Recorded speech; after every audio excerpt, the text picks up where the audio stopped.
Thank you very much, Member Campbell Enriquez. Are there any apologies for absence? We have two. Well, I am aware of two. Member Omar Davis and Everett Warmington. They have extended apologies. Any other apology? Yes, sir, Chair. Senator Williams will be late.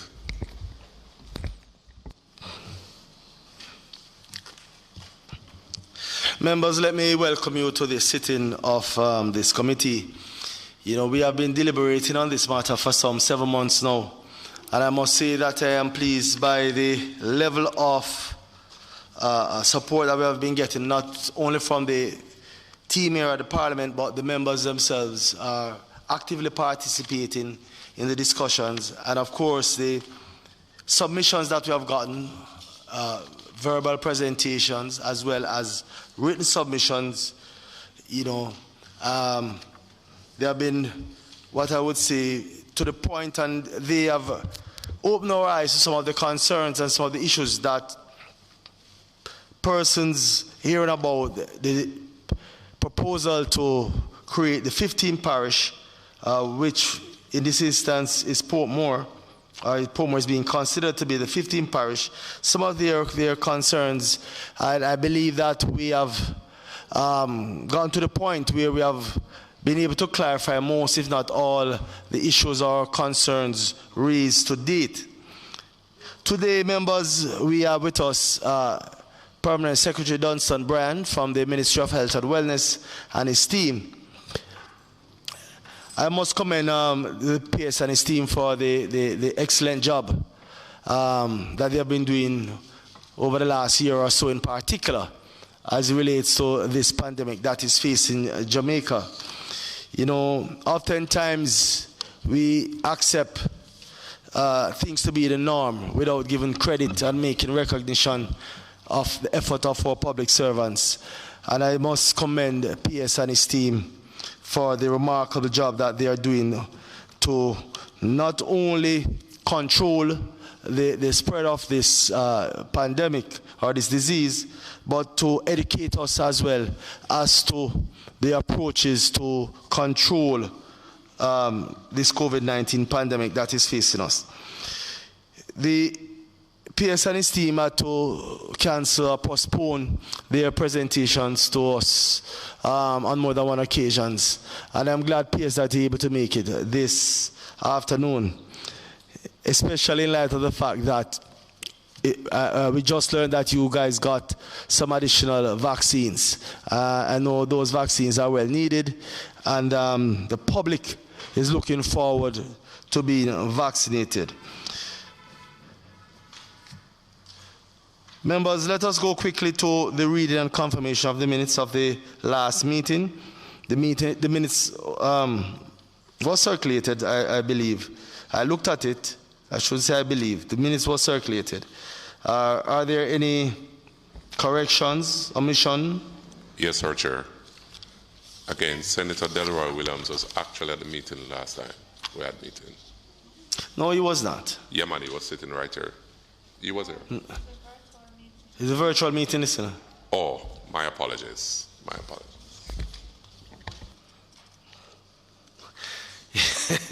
Member Miller, you have some special glasses on your face to be able to be at home or in your office and identify Member Williams in that chair. It's actually tested. Any other corrections? Any other corrections, member? What it was tested for. Sir Chair, can you protect me from my neighbor, please? You don't need any protection, man. You walked into that one.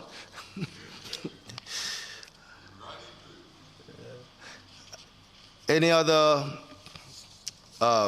omission, corrections?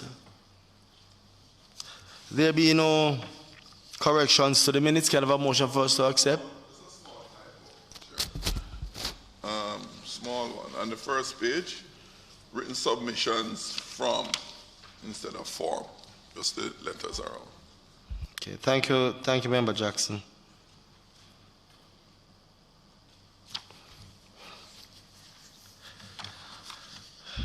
Any other corrections? Can I have a motion for us to accept the minutes? I so move. Moved by Member Miller, seconded by Member Campbell Rodriguez. Matters arising? Matters arising? Matters arising, matters arising. Close.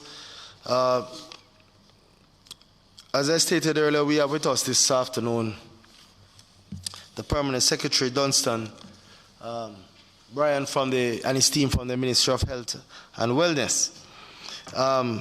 Last week, we went through the presentation that was submitted by the ministry. I'm not sure, members, you'd want the team to go through that presentation. No. So member, we will just open the floor then, unless the Permanent Secretary want to make any general. Well, I'll allow him to make a general comment or any statement that he would want to make at this time to supplement what is before us in this presentation. You know, if he wants to articulate a particular or give emphasis to, you know, any particular matter in the presentation, and then we'll ask questions if needs be. PS. Thank you very much, Chairman, and I thank you also for your recognition of the work of the team here at the Ministry of Health. Can we get a little bit more volume from technical team? A little bit more volume, please. Thank you. As I was saying, Chairman, thank you very much for your acknowledgement of the work of the team here at the Ministry of Health and Wellness, as well as the team in the regional health authorities. Chairman, today I have with me the Chief Medical Officer, Dr. Jacqueline Besesa McKenzie, our Director of Emergency Disaster Management and Special Services, Dr. Nicole Dawkins-Wright. Also with us today is the team from the Southeast Regional Health Authority, led by Mr. Errol Green, our Regional Director, Dr. Sandra Chambers, Regional Technical Director, Dr. Francia Prosper-Chen, the Medical Officer of Health for the Parish of St. Catherine, and also Mr. Mark Martin, the Parish Manager for the Parish of St. Catherine Health Services. The team here, Chairman, is here to provide any additional information based on the presentation that was sent beforehand. We are in receipt of some additional questions that were posed, and we would be happy to respond to those as we go through the question and answer session as you have proposed, Chairman. Thank you. PS, you can go ahead with the answers to the questions that you received.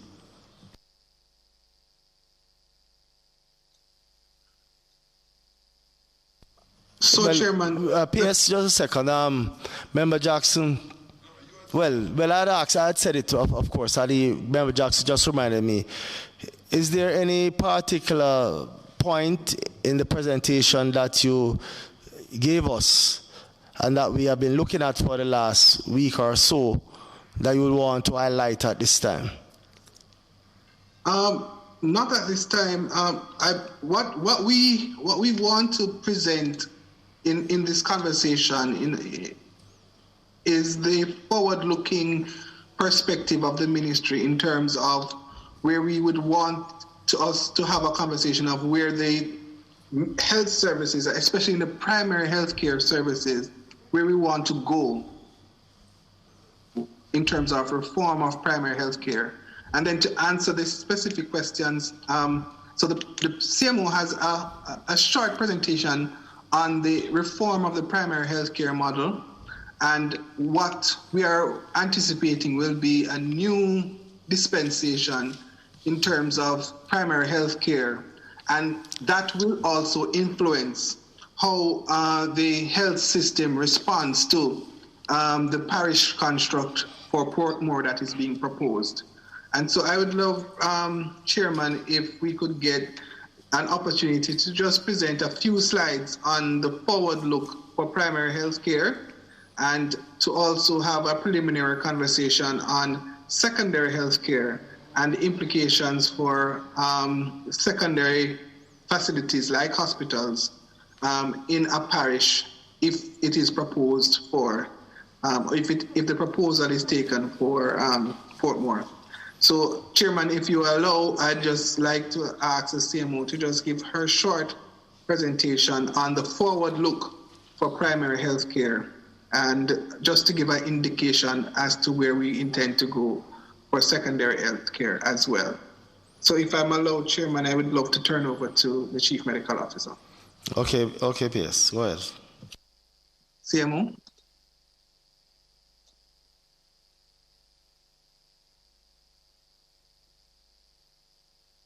Thank you, PS. Good afternoon, members of the committee and colleagues that are present. Okay, so this is just a very brief overview. I'm going to share my screen.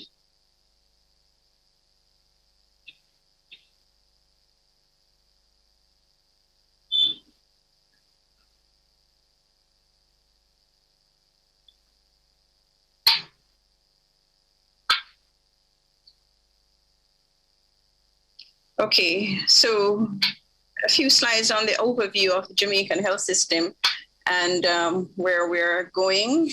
And we have the slides for the St. Catherine Health Services. I won't go into those. All right, so just to start off with this slide, just to say the health service delivery network is comprised of three main sections: primary care, secondary care, and tertiary care. Primary care comprises a series of interlocking health centers that focuses on health education, prevention, and early detection and treatment, maternal and child care. And secondary care health services are delivered through a network of hospitals that have specialists and diagnostic services for patients who are referred for further management. And then we have tertiary care, which is a higher level of hospital service where you have more complex and specialized management that is required from a multidisciplinary team.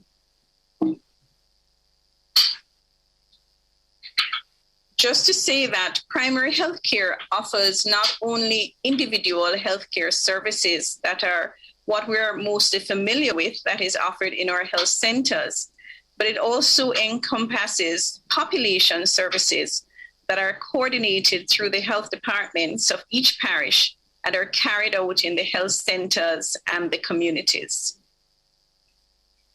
And in terms of the overall primary healthcare services, in terms of our reform of primary care, what you will see here is where we're going in terms of the full range of services that we will be offering in primary care.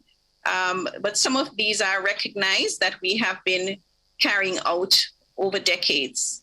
So we have our environmental health services, monitoring and surveillance, health promotion and education, emergency and disaster management, nutrition services, social intervention programs. There's something that is new in that we want to build out a program for social intervention. We have some aspects of it already, particularly in our HIV program, and also in our hospitals, we do have some social intervention programs. However, our intention is to build this out so that the persons who are vulnerable in terms of needs, that we can link them to services and provide interventions to improve their social environment. Then we have sexual and reproductive health services, maternal and child health services that have been the backbone of our health center framework, oral health, substance abuse and treatment. This is another area that is going to be new in building out in primary care. Presently, we have the National Council of Drug Abuse that oversees our programs here, but we want to ensure that through our mental health program, that this area is fully addressed in the new primary care model. Adolescent health is something that we have started over the last couple of years to work on, with more adolescent health clinics being held across the parishes, and the establishment of teen hubs also in some parishes. We have gender health, elderly health, we're looking at in a more coordinated view to ensure that the health of the elderly person is not just looked at as their presentation to a health center, but their overall health and needs that are associated with the age and stage of life that they are. Mental health. Then you have our general curative services, which are the treatment services for emergencies, acute and chronic diseases. And this is what most people are familiar with when they talk about health centers and primary care. It's going to the doctor to get attention for a problem that I have. So we have several programs under these treatment services, programs for the management of specific non-communicable diseases like diabetes, hypertension, and we have programs for the management of specific communicable diseases such as HIV. We also want to focus on rehabilitative and palliative care.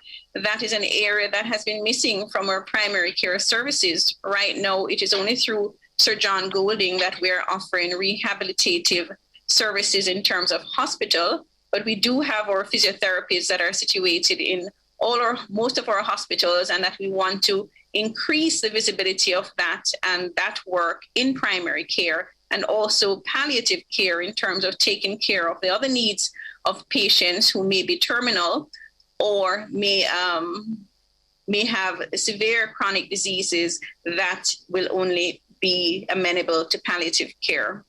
Ophthalmology is another area that we want to build out in primary care in terms of screening, and also audiometry in terms of screening for deafness, and then also to improve the diagnostic services, both radiological and laboratory services in primary care. So this is the full gamut of where we're going in terms of our primary care services.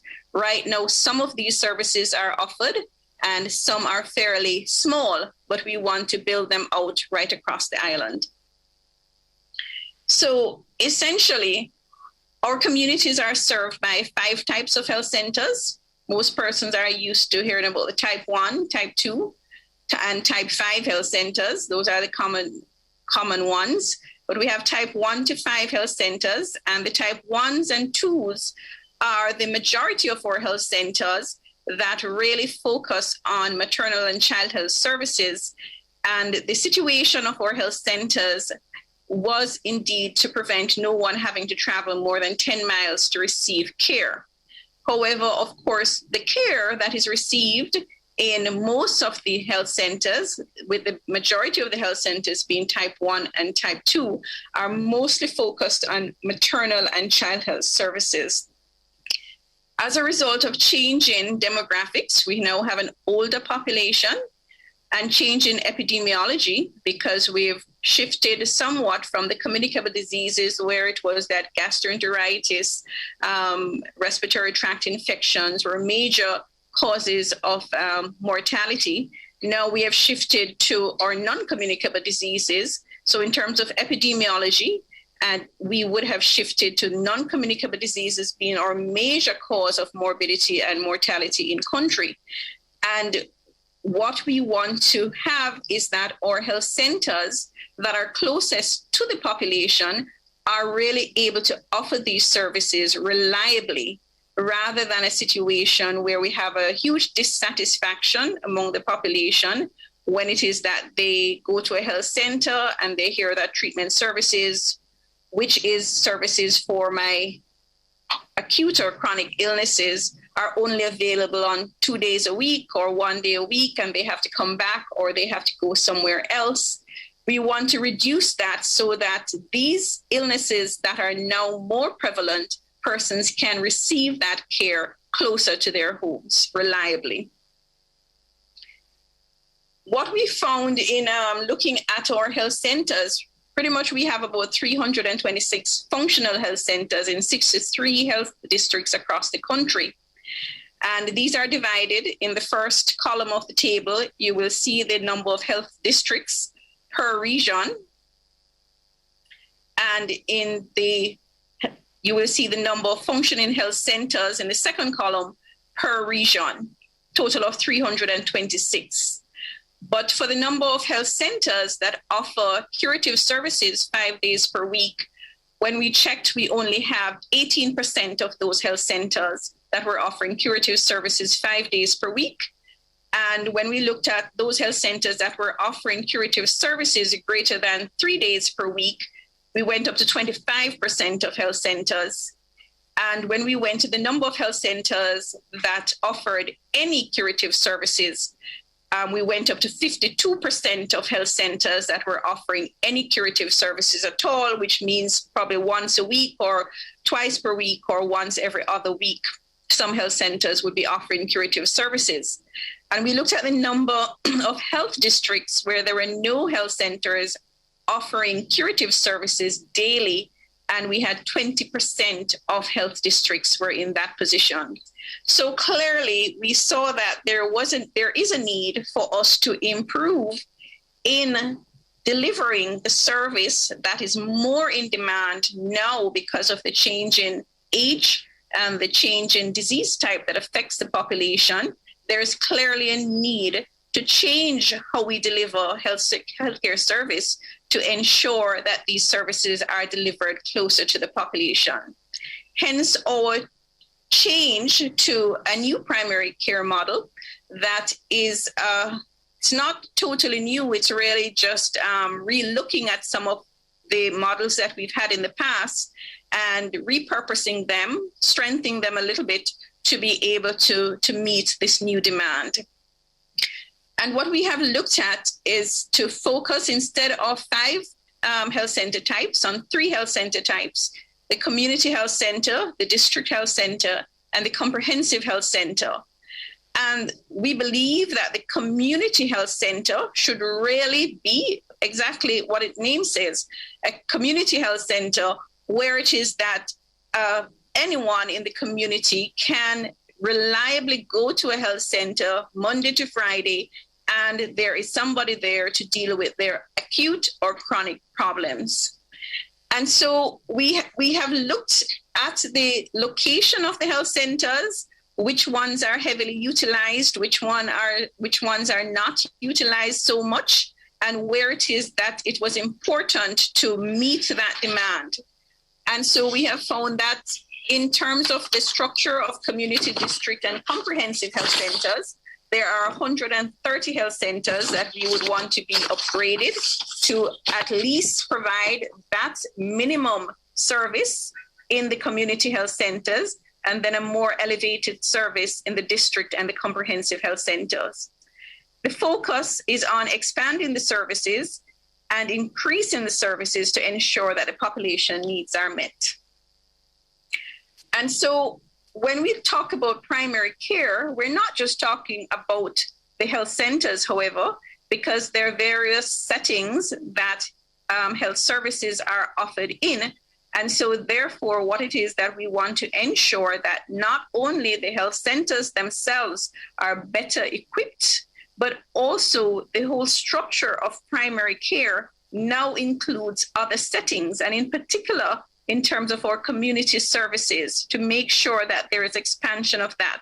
Jamaica has had a very good history in terms of our community health worker program, and we've extended it into various aspects of healthcare, including communicable diseases care in terms of our HIV services going out into the community, or mental health services going out into the community, some aspects of our chronic disease care already going out into our community. And so we have a cadre of healthcare workers that are community, that work in the community, and it is our intention to expand on this and to ensure that there is an integrated service that integrates this community care with the care in the facilities through a chronic care model that really encompasses how it is that the patient functions in the community, providing support to the patient in the community and feedback so that the patient is more able to take care of themselves in their community without having to reach to a point where they, of necessity, have to come to a health facility. So this expansion of care in all of these settings in terms of also the mobile services. So there are certain services that we have already have mobile services, for example, our mental health program, and we want to expand on our oral health program as well in terms of this new primary care model to ensure that that oral health services are delivered to the most remote parts of the country. In the new primary care model, we're looking at health centers not just in terms of public facilities, but also looking at how it is that we encompass primary care in private settings and to ensure that there is a collaboration and communication between primary care settings, both public and private. And our health departments, of course, is really the hub, the coordination center of all of these primary care activities. So overall, in terms of the new primary care model, we're looking at more points of care. We're looking at increasing services and service of an increased quality. And we're looking towards essentially an overall integrated health service delivery network where the patient becomes the center of the treatment services and not their illness. So therefore, a person that presents to a health facility would be looked at not only in terms of the fact that they present with a respiratory tract infection, but the fact that how old are you? What are the services that you require at this age? And how it is that we ensure that you get the appropriate screening services, prevention services that are appropriate for your age, and to ensure that there is a continuum of that service. In this way, of course, we expect that with more screening, there will be more prevention and, of course, decrease morbidity and mortality. So in terms of the build out of primary care, a question was asked as to the number of service providers. Now, we have been working on looking at the human resource complement that is required to provide this service, and it will mean that there will be an expansion of each service that is offered in primary care. And that expansion requires not just infrastructure, but also human resources. And so we are in the process of reviewing the numbers and to see what it is that the expansion of service. So far, we have looked at least in the first instance at the number of physicians that we have in primary care. And our very initial output of the discussion is that we would be moving from 307 persons, doctors, engaged in primary care to 744, to include specialist services that will be offered by trained specialists within primary care. So we expect that once this primary care model is accepted, that we will move towards the expansion of service of the cadre that provides the service. This is just initially for the physicians, but of course we are doing the comprehensive assessment as well for the other fields within primary care so that we have a comprehensive assessment. But certainly it looks initially that it could be that there's a requirement of over 50% increase in the number of staff that we presently have. And this, of course, would have to be done in a phased approach to see how it is that we get the most done over as short as possible period. In terms of secondary care, so most hospitals in Jamaica are over or near 50 years old. The primary care perspective of 1978 refers to 27 public hospitals. Some have been downgraded to health centers or community hospitals with midwifery services. And presently there are 25 hospitals, including the St. Joseph's Hospital that was acquired by the government in 2008. So our hospitals are scattered over the island. We have 4 regional health authorities, as you know. And in the Western region, we have 4 hospitals. In the Northeast region, we have 4 hospitals, and in the Southeast region, we have 10 hospitals, and in the Southern region, we have 5 hospitals. So the hospitals are designated, as you see here. We have the type C hospital, which is the lowest level of hospital that offers very basic care in terms of emergency services and operates pretty much on a referral system. When it was conceptualized, that persons who required higher levels of care would be transferred to other hospitals. And then we have the type B hospitals, where we had some specialist services that were offered, and of course, persons referred for a higher level of care to other hospitals. And then we would have our tertiary hospitals. Now, over time, just as how primary care demands have changed, so also has it changed the demand on secondary care, because okay,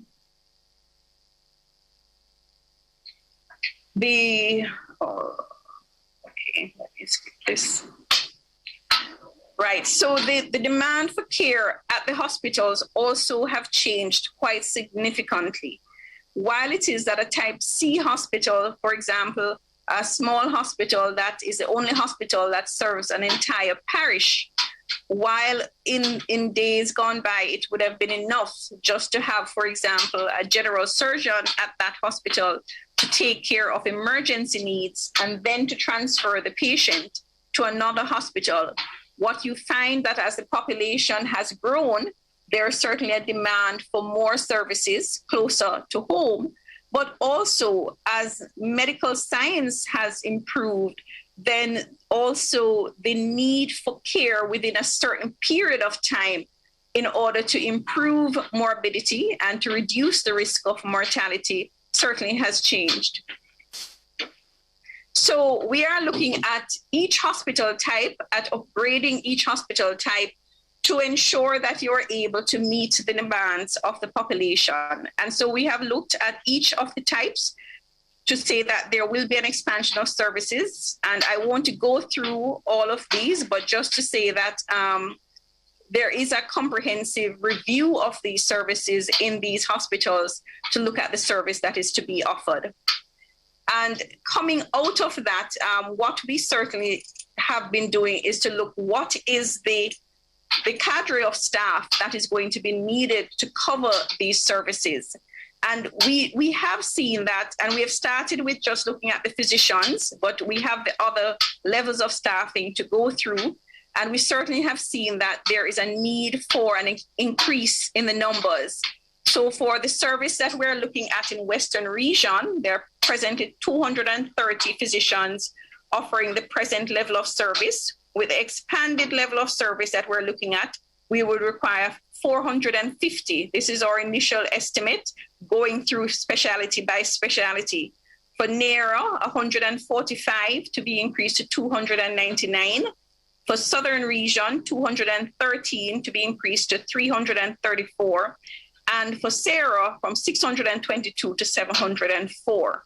What you will find is that the regions that have the higher type hospitals already have a significant number of the existing human resources. And so it is a build out of the smaller hospitals to be able to do more. You will find that will require staffing. So overall, what we see is that from the initial cadre of 1,210 physicians in hospital, we would be moving our first look to 1,787. Just to give you an idea of where it is that our areas are for expansion and what it is that we will look at happening in the future. I think I'm going to stop here so that you can ask any questions. And I hope that this will give you some idea, of the planning that is going on at the level of the ministry at this time. So, Chairman, thank you very much, Semo. So, Chairman, when we saw the questions that were being asked, we needed to provide this context for where we are going, because the current ratios that would be utilized for the current system would not properly advise this committee in terms of the build out of the primary healthcare and its secondary healthcare system for Portmore.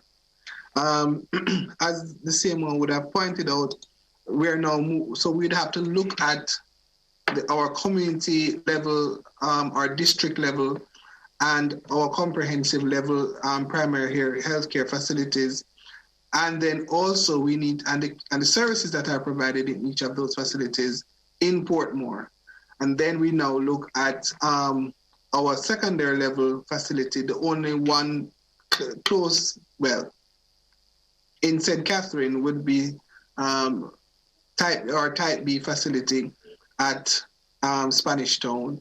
That would be the closest in St. Catherine. And of course, access to KPH and other hospitals in Kingston and St. Andrew. That would also service persons who are mobile in the community.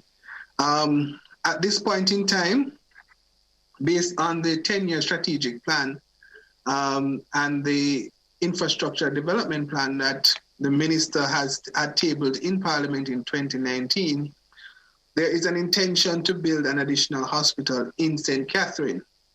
I think there's still a policy conversation going that is ongoing as to where in St. Catherine that hospital will be constructed. And so we from the administrative arm of the ministry wouldn't be able to opine on that any further than to say that the current decision is that a new hospital will be built in St. Catherine, and that has already received approval for at the initiation stage of the public investment management system.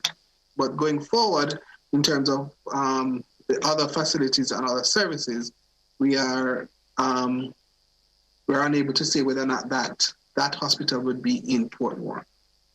So that's our presentation at this time, Chairman, and we are open to any further questions. Thank you very much, PS and CMO.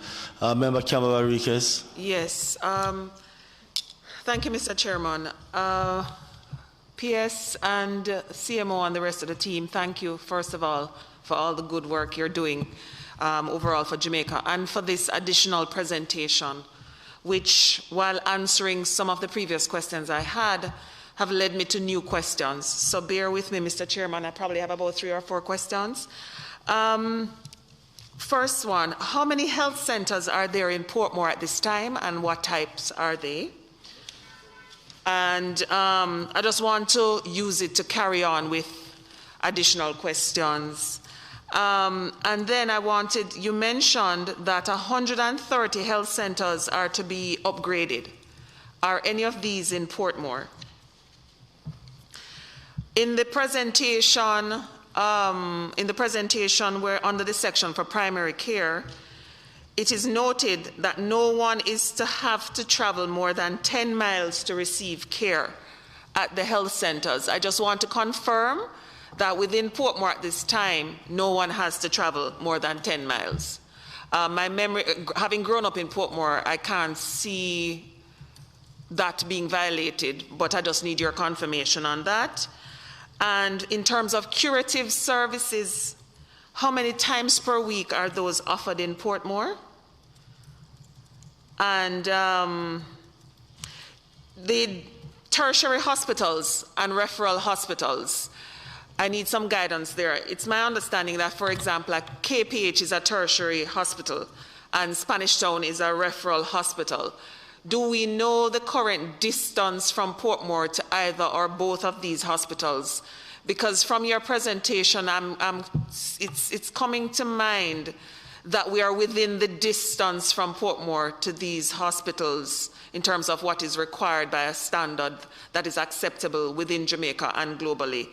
And then the hospital that PS mentioned, the new one that it is proposed that will be built, can we say what type of hospital it will be, whether it's a primary, tertiary, secondary hospital? So those are, and there are 152 physicians in Sarah. How many are in the hospitals closest to Portmore, which would be KPH and Spanish Town? Thank you. Thank you very much. Remember, some of the questions will be answered by the ministry, and then I will defer some of the questions to the region. So, for example, the first question I would ask the region through Dr. Prosper Chen, who is the medical officer of health for St. Catherine, to answer the question being how many health centers are in Portmore. Dr. Prosper Chen? And the type. And the type.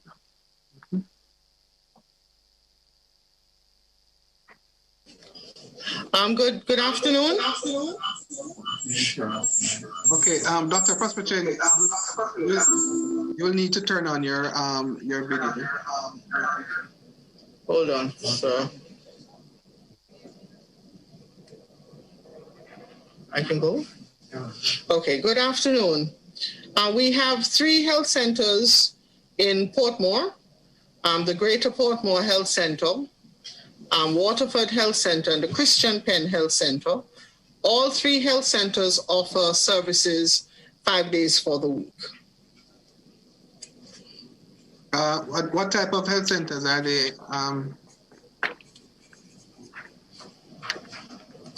The types of health centers. Greater Portmore Health Center is a type 3, so we offer most services there. The Waterford Health Center, type 2, and Christian Penn Health Center is also a type 3. Okay, thank you very much. CMO, you're welcome. CMO, can you advise of the health centers that are in Portmore, how many of them are to be upgraded in the new primary healthcare model?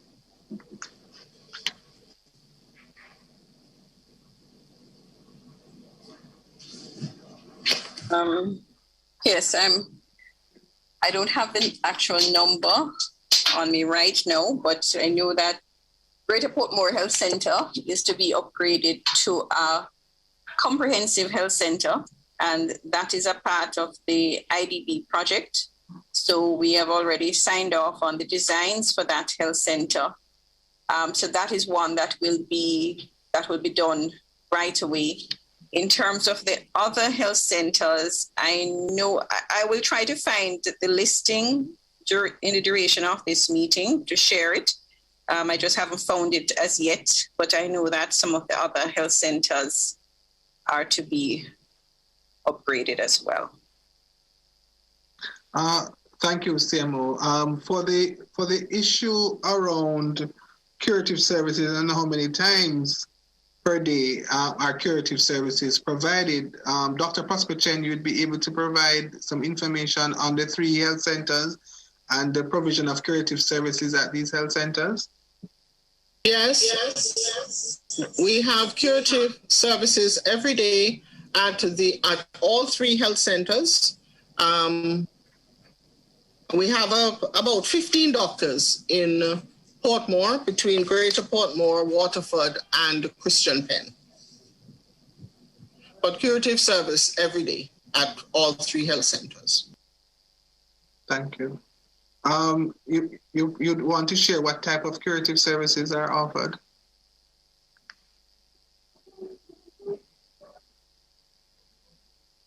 Could you repeat that, sir? Could you just say the type of curative services that are offered in response? Okay. To that? All right. So the curative service, we see those persons who are ill or those who come for monitoring of their chronic illnesses. We also do a significant number of dressing services as part of curative. We also offer the maternal and child health services every day at all 3 health centers, and that is where we see our antenatal, postnatal mothers, the children for immunization and for their checkups, well health checks. We also do nutrition counseling. We have the social work aspect, the home visits, the full gamut of services there. And we also have an HIV. Is this all? Sorry to cut you, but I just want to make sure I'm understanding clearly. HIV services there. and we do the diabetic retinopathy screening at the Greater Portmore Health Centre. Sorry, Mr. Chairman, through you, I just want to be sure I'm understanding clearly. Are we saying all the services that you just listed are currently offered through the health centres in Portmore, within Portmore itself? Yes. Thank you. Sir Chair, can I have a follow-up, please? They haven't finished answering. I know, but it's related to your question as well. Go ahead, member. Dr. Chin, I realized earlier that you have listed 3 community health centers in Portmore. I just want to know where the Bridgeport Dental Clinic fall in the remit of things. The Bridgeport Dental Clinic is a specialist clinic, yes, and it is part of the government service where we only offer dental services there. We do not offer any other service at that health center. So is it fair to say dental is offered at Greater Portmore Health Center also. So is it fair to say that we have on the government end 4 health centers in Portmore currently, although one is specialized to dental health, and what's the grade clinic the Bridgeport Dental Health Clinic is? It doesn't, well, it's called a type 8 health center, which is a specialist health center. So it doesn't fall within the normal health centers.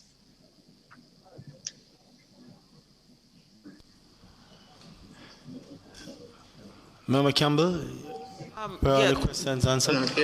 Well, there were a few other questions. Let me just remind.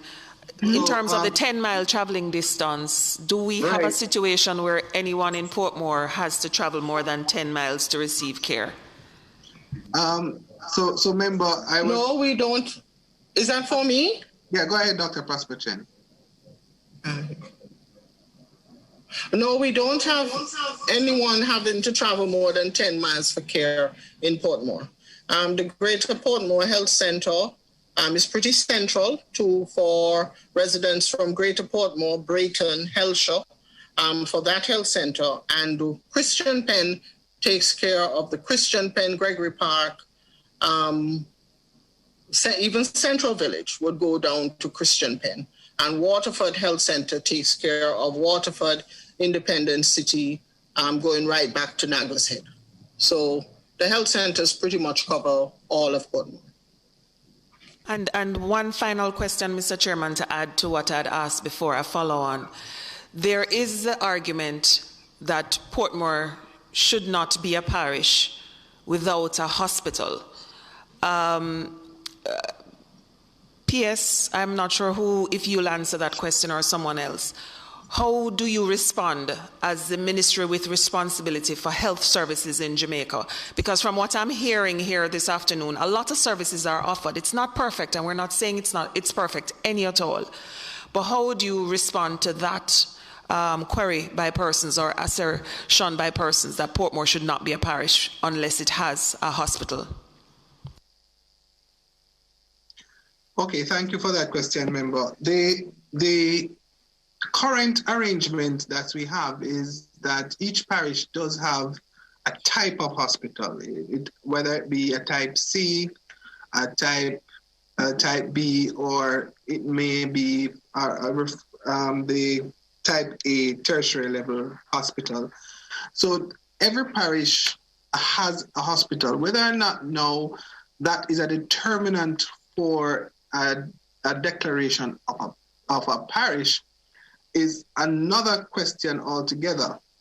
Because in reviewing all the pieces of legislation in preparation for this discussion, I am not aware of any particular piece of legislation that requires a parish to have such a variable in order to be named a parish. So outside of that guidance from a policy directive or from a legislative arrangement, I would not be able to opine on whether or not it is a requirement for a parish definition. So from our perspective, we are more focused on population density and service delivery. And so in some parishes, you have more than one hospitals. St. Catherine being one, you have Linstead Hospital, you have the Spanish Town Hospital in St. Catherine. Kingston is the anomaly, of course. And then you have in St. Mary, you have Anota Bay Hospital, and you have, what's the name of the other hospital? In Portmore. That's right. So I'm not, I can, from a policy perspective, or from where I sit in the administrative seat, I cannot give any sort of declaration on that matter. Mr. Chairman? Yes, Member Morris. Welcome. A pleasant good afternoon. And I'm just happy to come and catch my friend, Mr. Bryan, making his presentation, and to see that you have answered very well, PS, to the question from Member Campbell. And in light of that, I want to ask a follow-up question, because you pointed out that you are the issue of population density plays more critical role in terms of your work, in terms of delivery of health care. Now, in the other parishes that has hospitals, say St. Mary, they have two. They have a significantly smaller population than in Portmore at the moment. I think it's about 120,000 people live in the parish of St. Mary at the moment, and they have two hospitals. But in Portmore, you have a population of about 190,000, and they wouldn't have a single hospital there. So therein lies the conundrum where, you have a very high population density in Portmore, but yet still they wouldn't have a hospital as a parish. Is there any plans in the foreseeable future from the Ministry of Health to deal with that situation? Thank you, Member. Thank you for that question. And to answer, as perhaps you joined the meeting after I had responded to that, but there is, as announced by the Honourable Minister, Dr. Christopher Tupton, a plan to build a new hospital in St. Catherine. That plan, however, as to where that hospital will be is subject to a policy discourse that is continuing. And at this point in time, that decision has not yet been made. And so from our administrative seat, we'd have to defer to the policy directorate to respond to that question in a more definitive way. Member Morris, I was Yes, Member Morris, I was about to indicate before the PS spoke that he, in fact, had given us an indication as to the proposal for another hospital to be built in the St. Catherine area, but he was unable to see the exact location of same. But, Member, I believe I understand it's in March, Ben. Yes, Member, let me just finish the point that I'm making. Because you, last week in this committee, you raised the same example, I believe, as to St. Mary having two hospitals. And I want to go through the pain of reminding you that the parameters that are considered does not necessarily mean relates to the population, but more to terrain and accessibility. You understand? And I'm sure you are familiar with the terrain of St. Mary relative to St. Catherine, which more or less is in the plate. Mr. Chair. So you don't remember. Let us. You're a scientist like myself, even though you are not a pure scientist like me. But I'm sure you appreciate what I'm trying to say here. That I don't want us to confuse the issue at hand. I support the need for an additional hospital in St. Catherine, whether it's in wherever it is to be located. We have to ensure that we provide proper health services to our citizens. So we are not against that, and I don't want to be construed or believe that we do not support the establishment of another facility, type 2, type B facility in the parish of St. Catherine. Member Morris, Miller, sorry. Mr. Chair, I don't think that I am not at that point right now in terms of determining who supports Portmore being a parish status or not. At this point in time, we will deliberate. I did not say that, and I don't want you to think that is the point I'm trying to make. I was trying lending clarity to the point. But I just want to point out to you, Mr. Chair, that the point of population density is fundamental to the delivery of healthcare, because that is where you will have waiting hours if it is that you have a very large population density and very limited healthcare facilities. And that is one of the problems that have bedeviled the healthcare system in Jamaica, not since 2016. It is a problem that has bedeviled our healthcare system for years. And I mean, if you have a situation where you have 190,000 individuals in a small geographical space in Portmore, you are bound to have those complications. Mr. Chairman, I agree with the senator, but what I'm saying is the job of this committee is to decide whether or not Portmore should become a parish. That's a separate issue altogether. We are aware, and by we I mean those of us sitting in this room and the greater population of Jamaica, we accept that more needs to happen for our health system. However, does that mean that Portmore should not be a parish? I'm not seeing it, because distance to hospitals is better. The accessibility to Portmore people accessing hospitals, both tertiary and secondary, is greater than some parishes that have 2. We'll use St. Mary that the member used. And Portmore has 3 health centers. So it's a separate issue altogether. Do we hold Portmore hostage because at this time a hospital is not there? Is that what we're asking to do? No, we're not going to be holding them hostage. We're going to be killing them off by giving them a parish status, and don't have the requisite amenities to take care of their health. So killing people by making Portmore a parish? How do you jump to that? Member Campbell Richards, Member Morris, you're misleading this committee. Because the permanent secretary and his team, while recognizing that we could do with more or better services in the health sector, was very clear that persons residing in Portmore, notwithstanding the fact that all of us would want to have a hospital in our backyard, I for one would like to have one in my backyard as well, they still have access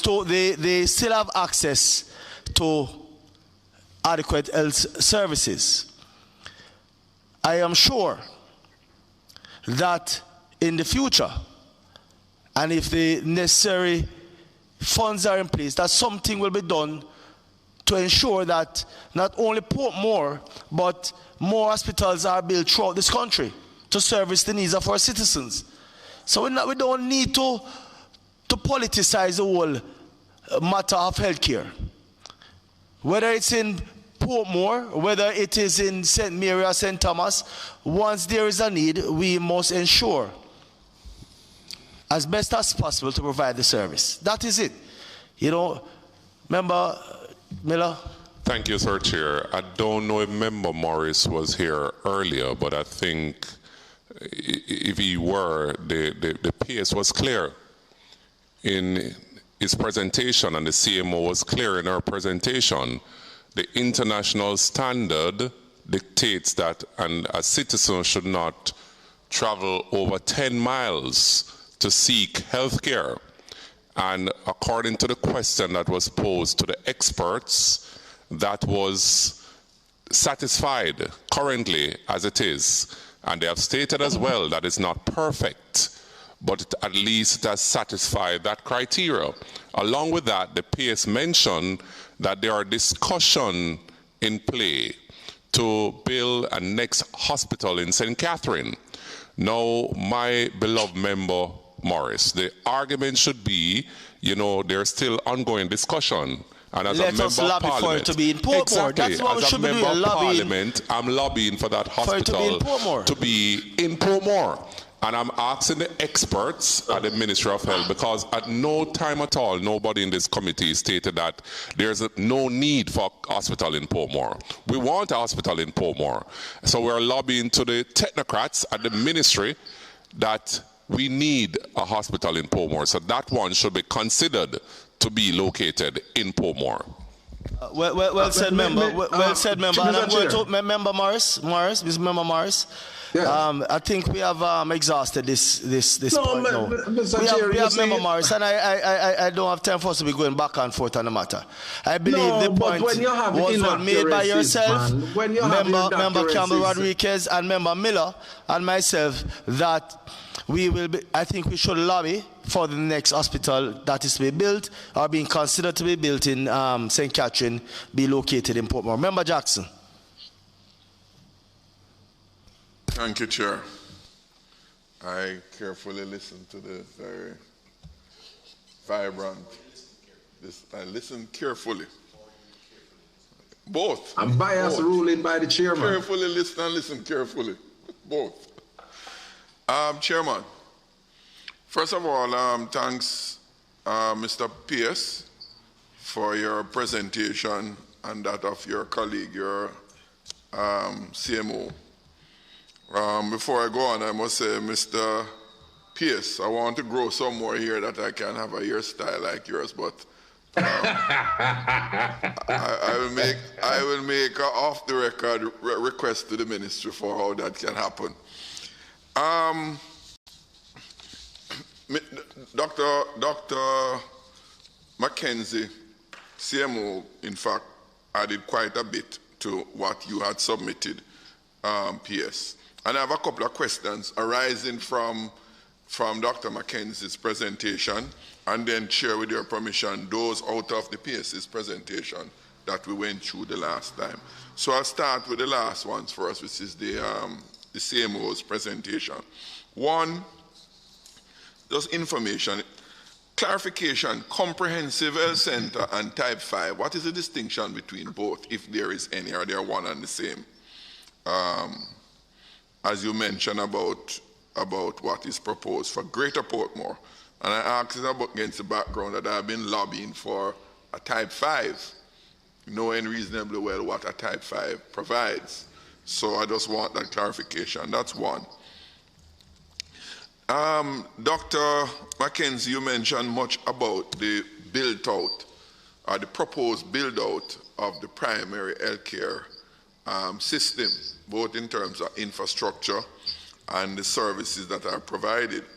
But could you make a comment on whether or not we don't have a major cultural problem in respect to primary healthcare facilities and secondary healthcare facilities? And over the years, my understanding is that in many places throughout Jamaica, many persons refuse, not just refrain, but refuse to use the primary healthcare facilities, and they all converge on the emergency wards in the hospitals, which contribute vastly to the overcrowding and the extended delays that persons experience in the emergency care unit.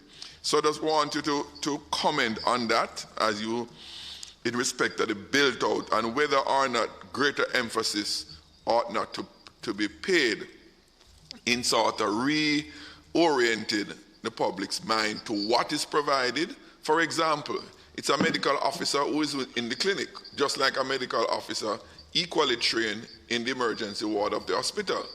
But many people see the hospital as having the equipment, the this, the that, and so better service can come, even though it's a headache they're coming for, or a cut on the foot that the clinic can assist with. So I want to comment on that. And in that regard to Dr. Mackenzie and the PS, in respect to community health aids and health education, my understanding is that one of the primary roles of the community health aides was to assist the central health delivery facility with providing greater health education at the community level, so that you can, one, reduce the demand on the primary health facilities and further reduce that physical demand on the secondary healthcare facilities because of persons' health behavior and conduct. So I would like your comment on those. The presentation, Dr. Mackenzie, I get the sense that you are speaking generally to what is planned nationally and not essentially to Portmore. There's a confirmation of that. Those are the set of questions for the CMO, and then I want to go to some questions arising mainly from the last 4 pages of the presentation, the written PowerPoint presentation that was made, for which the chairman took us through in your absence, PS, last time we met. So let me just, for ease, let me just allow the CMO to go through those questions, and then I'll go to the PS's submission.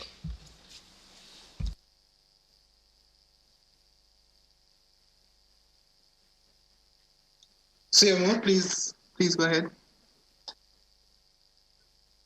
By the way, PS, you don't have to comment about the hairstyle. You can overlook that one.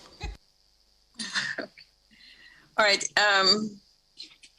In terms of the different types of health centers, so sorry, CMO, you have to turn on your camera. Wow, I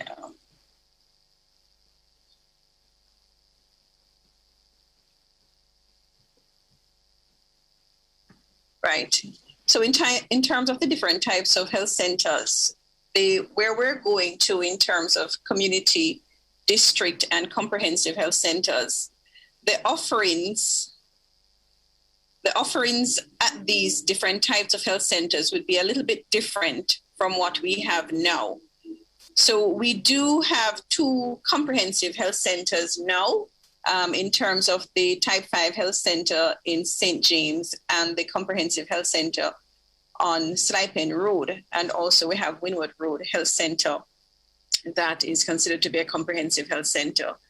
So in terms of what we are looking at in this new model is that the Comprehensive Health Center is going to offer more in terms of specialist care and more in terms of diagnostics and therapeutics. The aim really is, as you correctly say, to get patients from going to the emergency department, from seeking care at the emergency department, not only for emergency situations and follow-up of their chronic illnesses, but also we have a situation where patients have to access services at the hospital in order to get some diagnostic and therapeutic services.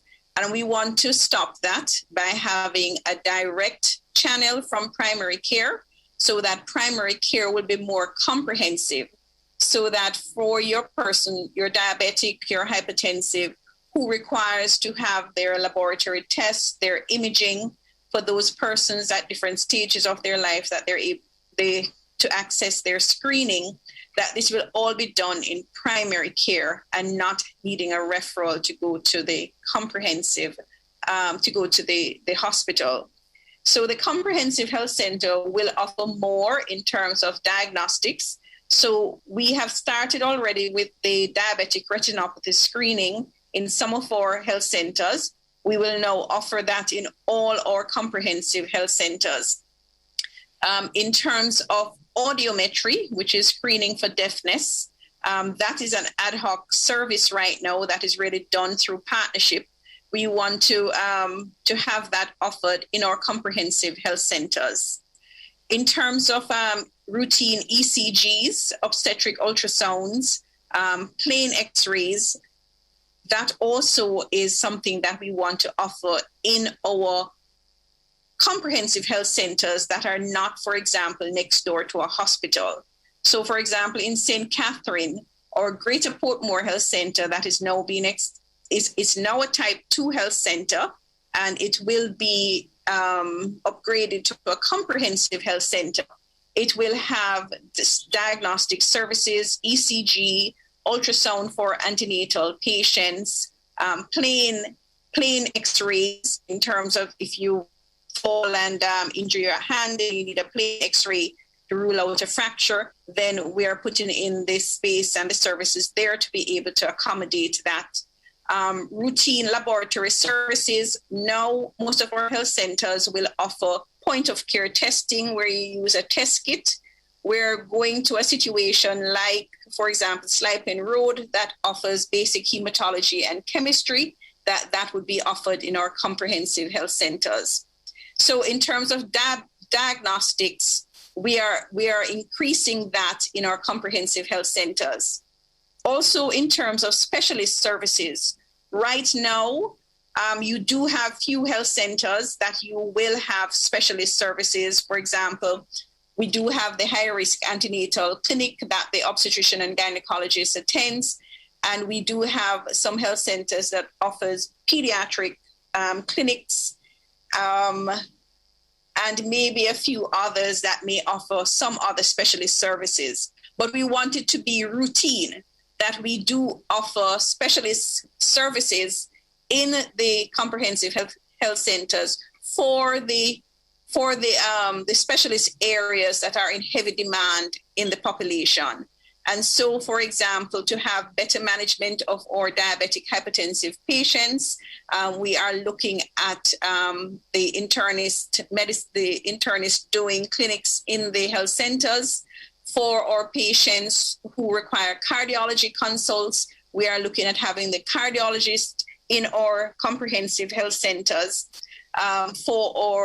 You know that they say that Jamaica is the amputation capital of the world. We're looking at combining dermatology with general surgery to have those wound clinics in our comprehensive health centers. So essentially expanding the range of services that patients need where they are not sick, that they have to be in hospital, but service that are outpatient services that they can access at the clinic, and leaving the hospital services for those patients that require more complex care. So that's the difference between the comprehensive clinic that is described in the primary care model and the comprehensive clinic that we presently have now. Just before you leave the difference or similarity with the comprehensive and the type 5, Dr. Mackenzie, will the comprehensive clinic status at Greater Portmore include EMS? What do you mean by EMS? Well, my understanding is that, and one of the things which I've been lobbying for, in fact, the type 5 is what I've been lobbying for a long time. And one of the features of it is to have, for example, an ambulance stationed at the facility that they can respond to emergencies that occur anywhere around Portmore, transport, well, of course, the ambulance would be staffed with the competent personnel, emergency response personnel. The patient will be transported to the hospital as the need arises and the subsequent treatment occur. But is the ability to respond respond to a medical emergency in the vicinity of the facility. In terms of providing transport, the Ministry of Health partners with the Jamaica Fire Brigade in terms of pre-hospital service. And what it is that we have to do is to build on this service. Portmore is fortunate in that we have the Waterford Fire Station that we launched the EMS site maybe about two years ago. And what we need to do is to expand on that service, because the Jamaica Fire Brigade does have that arm for pre-hospital care. And right now we are working on expanding that. We're opening 2 sites in St. Anne in the near future. And we're already in conversations with funding partners in terms of further expansion. So what we want to do is to expand that service and to build on that service, because certainly a community like Portmore may require 2 ambulances instead of 1, but it needs to be expanded, but not that necessarily a new service, because that has its own organizational structure. And in doing the research in terms of how best to approach EMS in Jamaica, there are several different models that are there, and we would have decided that we would go the route of the partnership with the Fire Brigade in providing pre-hospital care.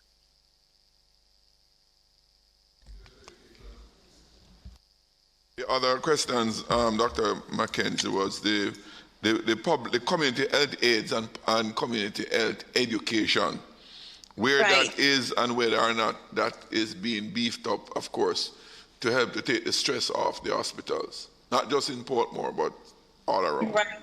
Yes, certainly. This is a very, very big part of primary health care. And the community health workers are not their function their role covers a lot of different services. And I would have already mentioned that we have community workers for mental health, and we have the community workers for the management of non-communicable diseases. We have our vector control workers that are also community health workers. And we have increased the cadre last year, taking advantage of what was offered during the COVID response. But the numbers of workers that we have, the ratio that we were aiming for was designed from before in terms of the primary care situation, in terms of having 1 community health worker to 1,000 population, so that they would be able to know exactly what's happening in the community and be able to respond, to follow up on the different the referrals out of hospital, and to enable the patient to be able to take care of themselves in the community. Hence the chronic care model. And the chronic care model is a big part of the primary care model. The chronic care model is now looking at a specific specific team that is put in place that involves community groups within the community, the teams at the health facilities. And what it is about it is providing support for patients, having the kind of feedback. And this will utilize technology to allow patients to be able to monitor themselves, to educate patients as to what it is to do if something should happen, if there's a change in my blood pressure reading, a change in my sugar reading, then who it is that I contact to have that support team within the health facilities and within the health team overall to be able to respond and to provide the support for the patient. So the community health worker program is really a big part of the primary care model.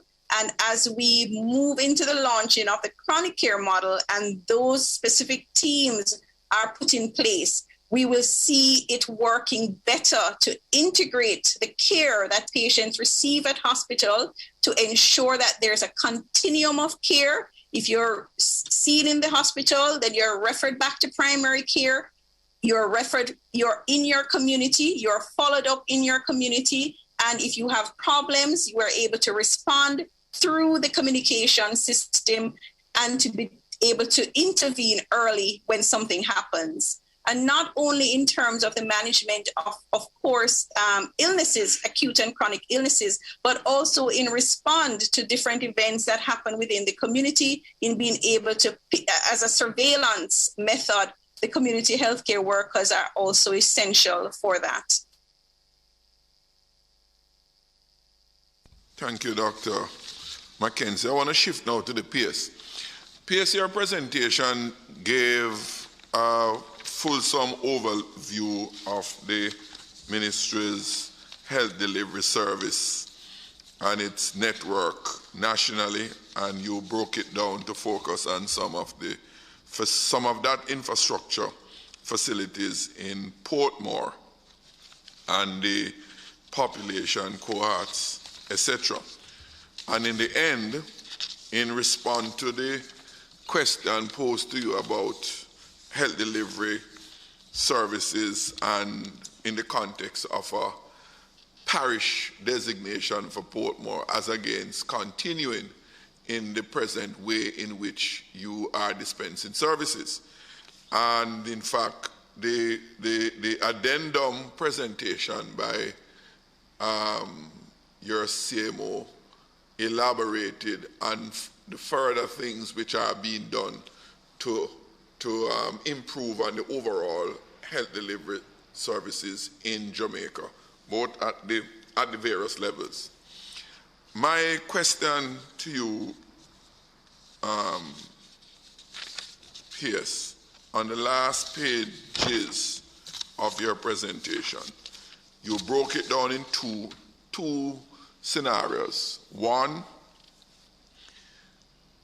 the SL service is being delivered as part of the existing parish of St. Catherine, pros and cons, and the L service delivery in a situation where it operates, the L service delivery is done autonomously under a parish in designation.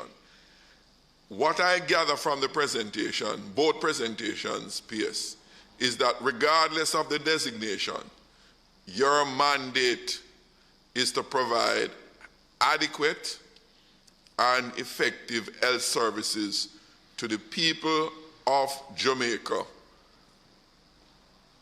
in the communities where they reside or operate from. And those communities can be rural, they can be urban, and it is across parishes. So in other words, parish designation has no distinction and does not impact upon the quality of health services delivery. Is that a reasonable inference for me to make from both the presentations made so far, PS? Thank you for that question, member. So, from a public health standpoint, member, the reality is that and internationally, the ratios population to specific service delivery is always utilized as a sort of standardization approach to healthcare delivery. Geographical boundaries are never, one of the elements that necessarily focus on in that deliberation. However, within the context of the political management and the administrative management of an area, those considerations have to be taken into consideration. So if we look at the scenario where we are talking about health service delivery from a purist standpoint, we're going to now look at what the populations and the rates to doctor to patient, nurse to patient, bed to patient, all of those ratios are brought into consideration. But now when you're looking at administrative management of those services against those ratios, you begin to now talk about how you manage a fiscal program around a geographical space. How do you manage an administrative program around a geographical space? And then that influences those types of ratios that you apply. But so, if I may, just had a clarification. But PS, under the present scenario, Jamaica's health service, public health service delivery is done centrally through your ministry in all the parishes. At the local level, at the parish level, the political directorate only the political directorate is not involved in the health services delivery at either the primary level or the secondary level. I know, for example, the parish manager, the proper designation slipped my mind just now. But Ms. Prosper Chen, for example, who is responsible for St. Catherine, she interfaces with both the St. Catherine Parish Council and the Portmore Municipality in terms of issues of concern that they might raise from time to time in public health. But the actual delivery of the service is done by our department under the supervision and direction of the central ministry where you are. So it doesn't matter in terms of the political makeup. And by political, I'm referring to different political authority. Central, say myself as a member of parliament at the central level, as against my councillors at the local level. We interface with the ministry personnel in respect to issues are concerned we have, but we don't have any control over the service delivery.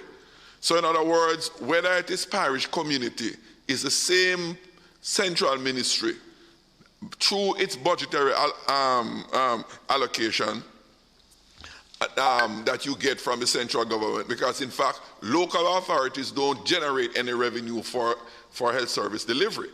Every single dollar that is spent, both at the primary level and the secondary level, comes from central government allocation. So there's no difference to be made in terms of resource allocation, whether it's a parish or it is not a parish. It all depends on the needs assessment from the central ministry in collaboration with their parish personnel.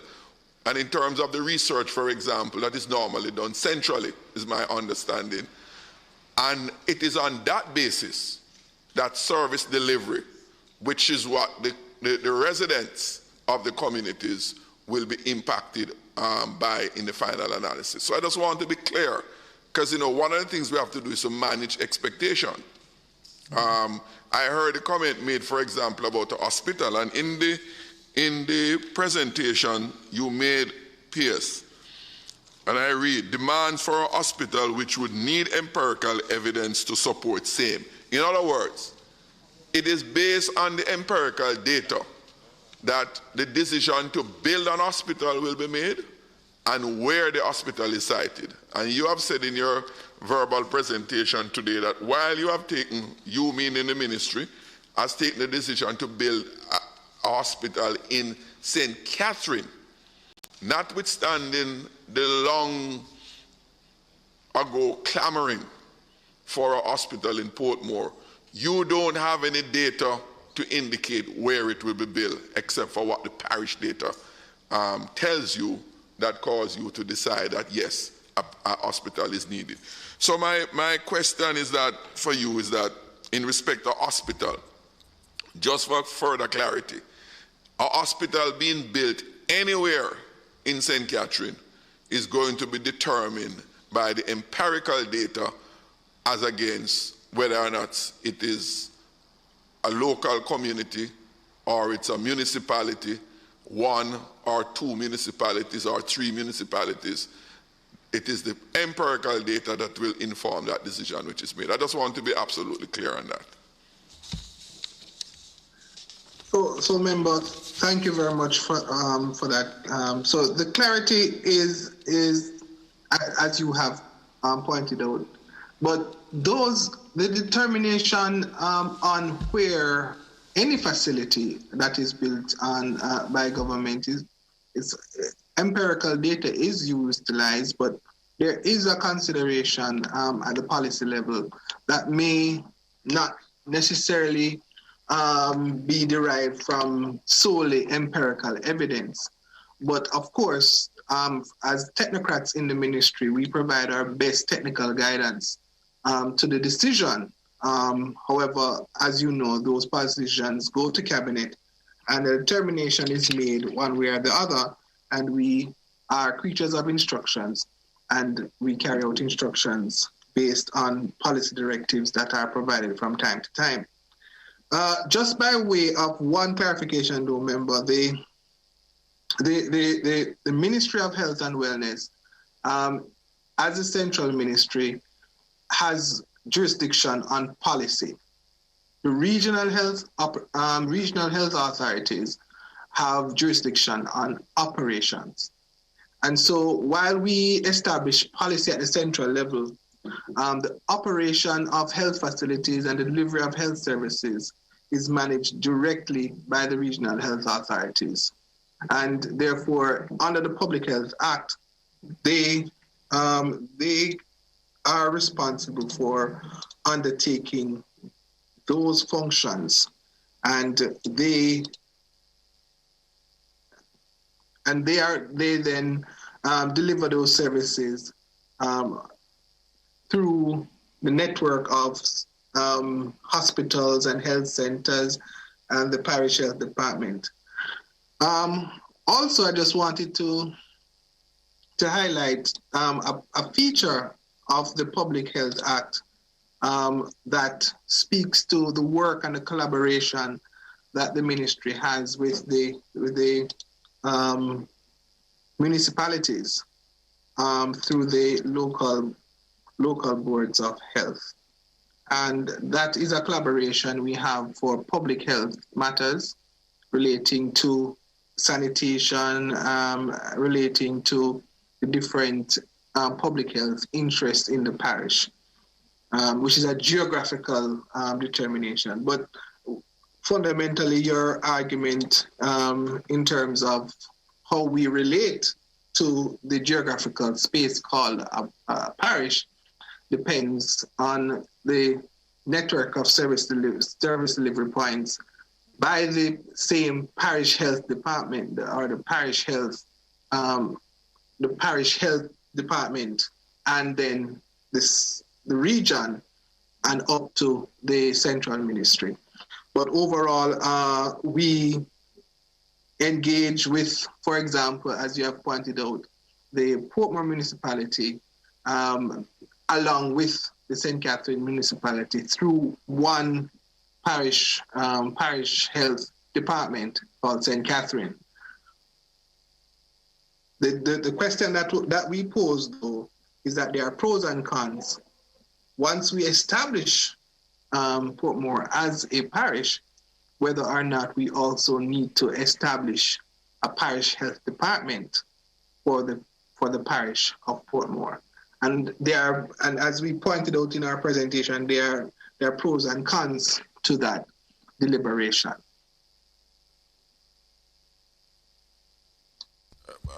P.S. One of our colleagues, Senator Golding, had raised in the last week's discussion about what are the elements that goes into the determination of whether you need a hospital in a particular locale.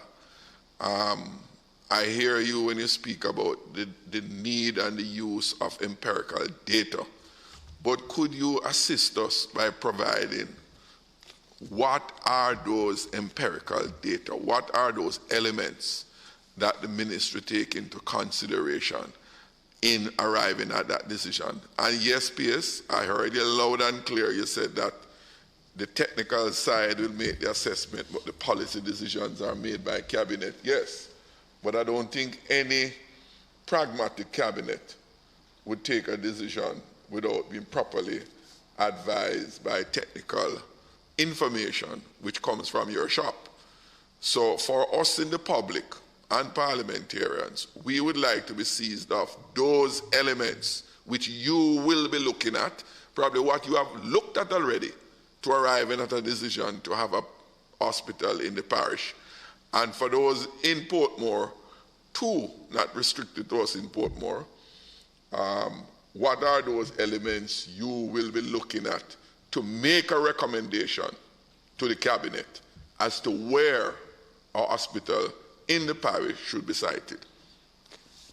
All right, so thank you very much, member. So I will defer that question to the CMO in terms of the technical assessment.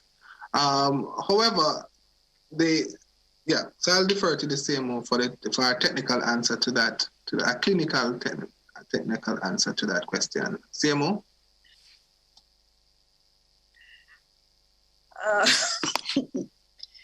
Yes, thank you, PS.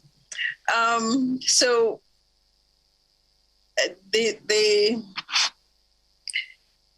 right now, what we are doing in terms of the knowledge that we presently have is that we are catering for the entire parish of St. Catherine.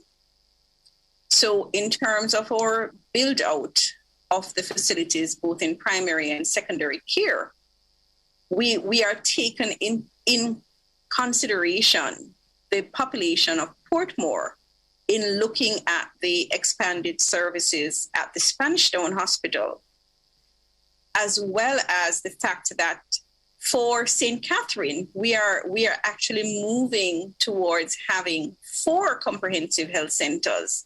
So 4 health centers, Linstead, Old Harbour, Greater Portmore, and St. Jacob Park, are being retrofitted to meet the need, the primary care needs of the population, to prevent them from going to hospital. And at the Spanish Town Hospital, we are expanding specialist services because we are, by virtue of the population size, we are upgrading Spanish Town Hospital to the level of a regional hospital. It's not a regional hospital in that it's not the referral hospital for the region, but in terms of services offered, it would be similar to Mandeville Regional Hospital as well as St. Anne's Bay Regional Hospitals that we are also upgrading in terms of the services that we think, the specialist services that we think that they need. And we are also increasing the number of beds at Spanish Town Hospital, bearing in mind the population demands. So therefore, in looking at to put a new hospital in the mix of that, we certainly would have to look at what type of hospital, because the ratios that we would have looked at in terms of the requirements for specialist services would be taken care of by the infrastructure and human resources that we are now putting in place at Spanish Town Hospital, and further supplemented by the specialist hospitals of KPH, Victoria Jubilee, National Chest, and the Bustamante Children's Hospital. So in terms of specialist services, then that's clear that those would be taken care of with this new expansion. So therefore, the other thing that we would have to look at then is, do we require more beds? And therefore, are we looking at a type of hospital that would be a hospital that is annexed to the Spanish Town Hospital in providing additional beds? Or do we continue to build out Spanish Town to provide the additional beds? So those are things that we would have to look at. I must say that in making the changes for Spanish Town, we looked at the demographic situation of Spanish Town.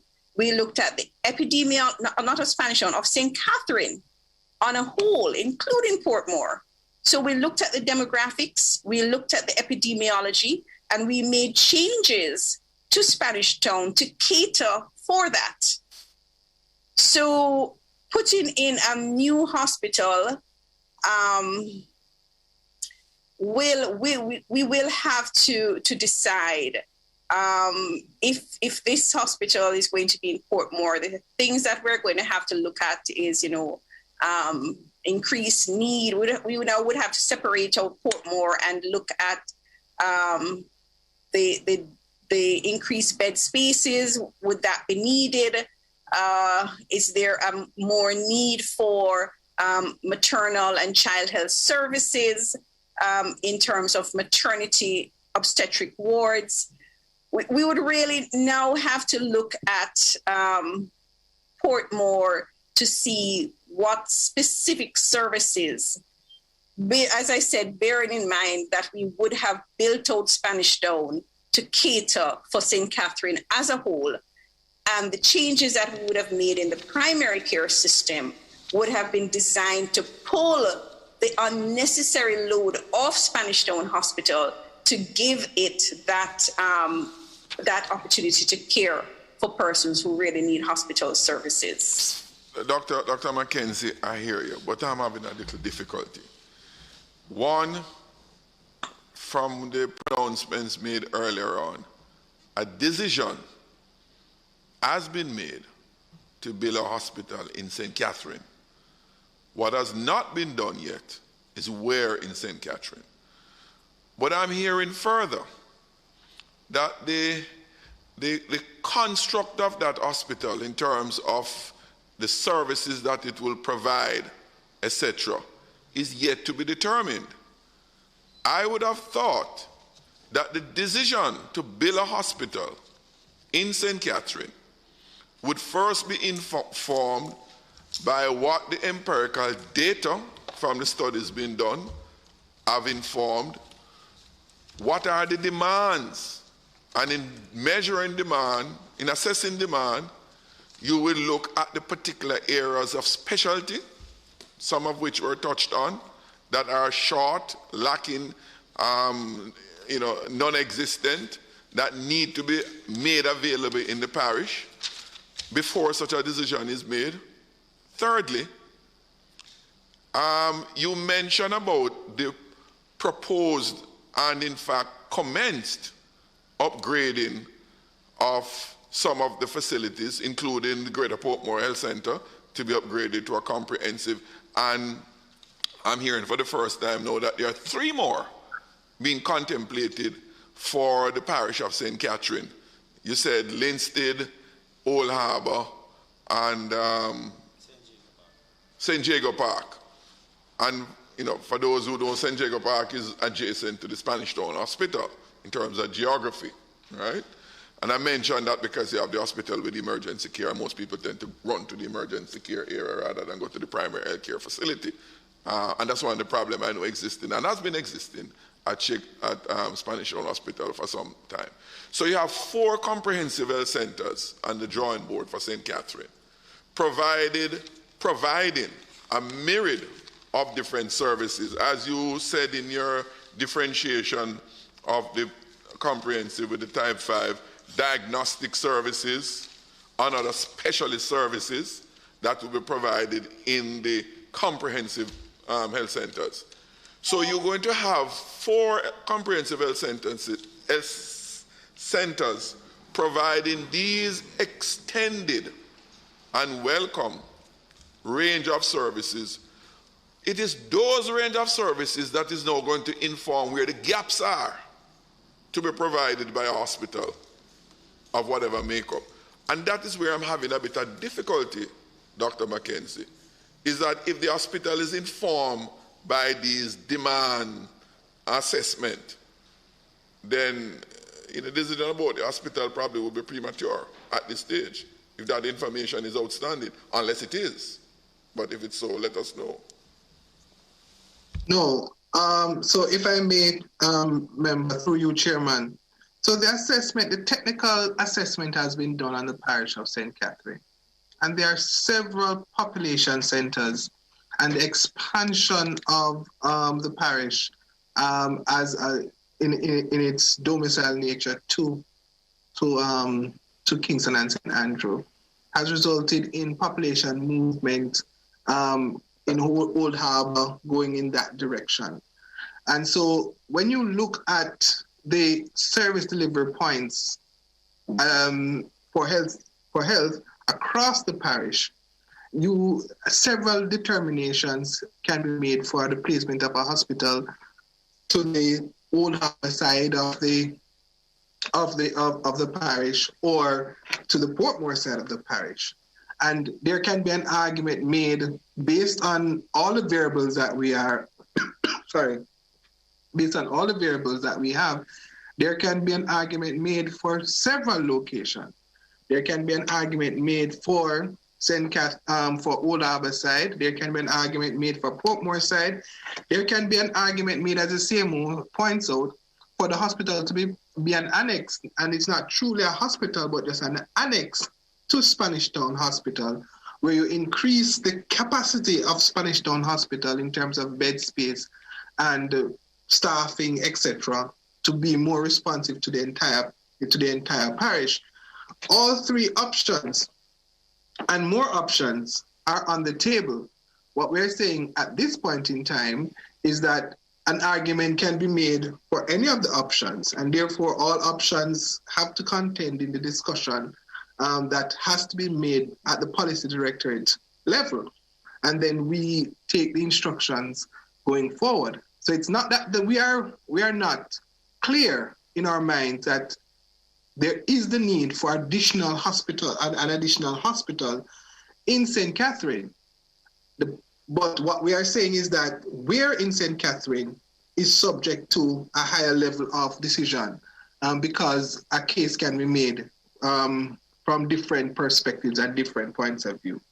So I remember, I wouldn't want you to leave this discussion thinking that we are not informed by empirical evidence at the Ministry of Health and Wellness in terms of some of the pronouncements that would have been made by the Honorable Minister of Health and Wellness in his presentation in 2019, when he did state that a new hospital would be built in St. Catherine.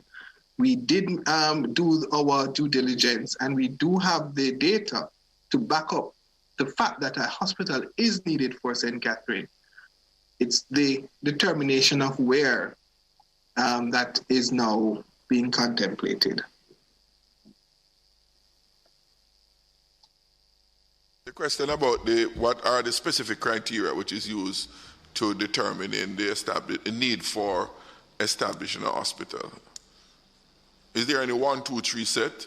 And I don't necessarily need it at this moment, but if you can provide it for us, it will be useful. Yes, we can provide it, member. As a matter of fact, our collaboration on this matter was with the Pan American Health Organization, looking at different characteristics. One of the variables that we look at, of course, is population and population spread.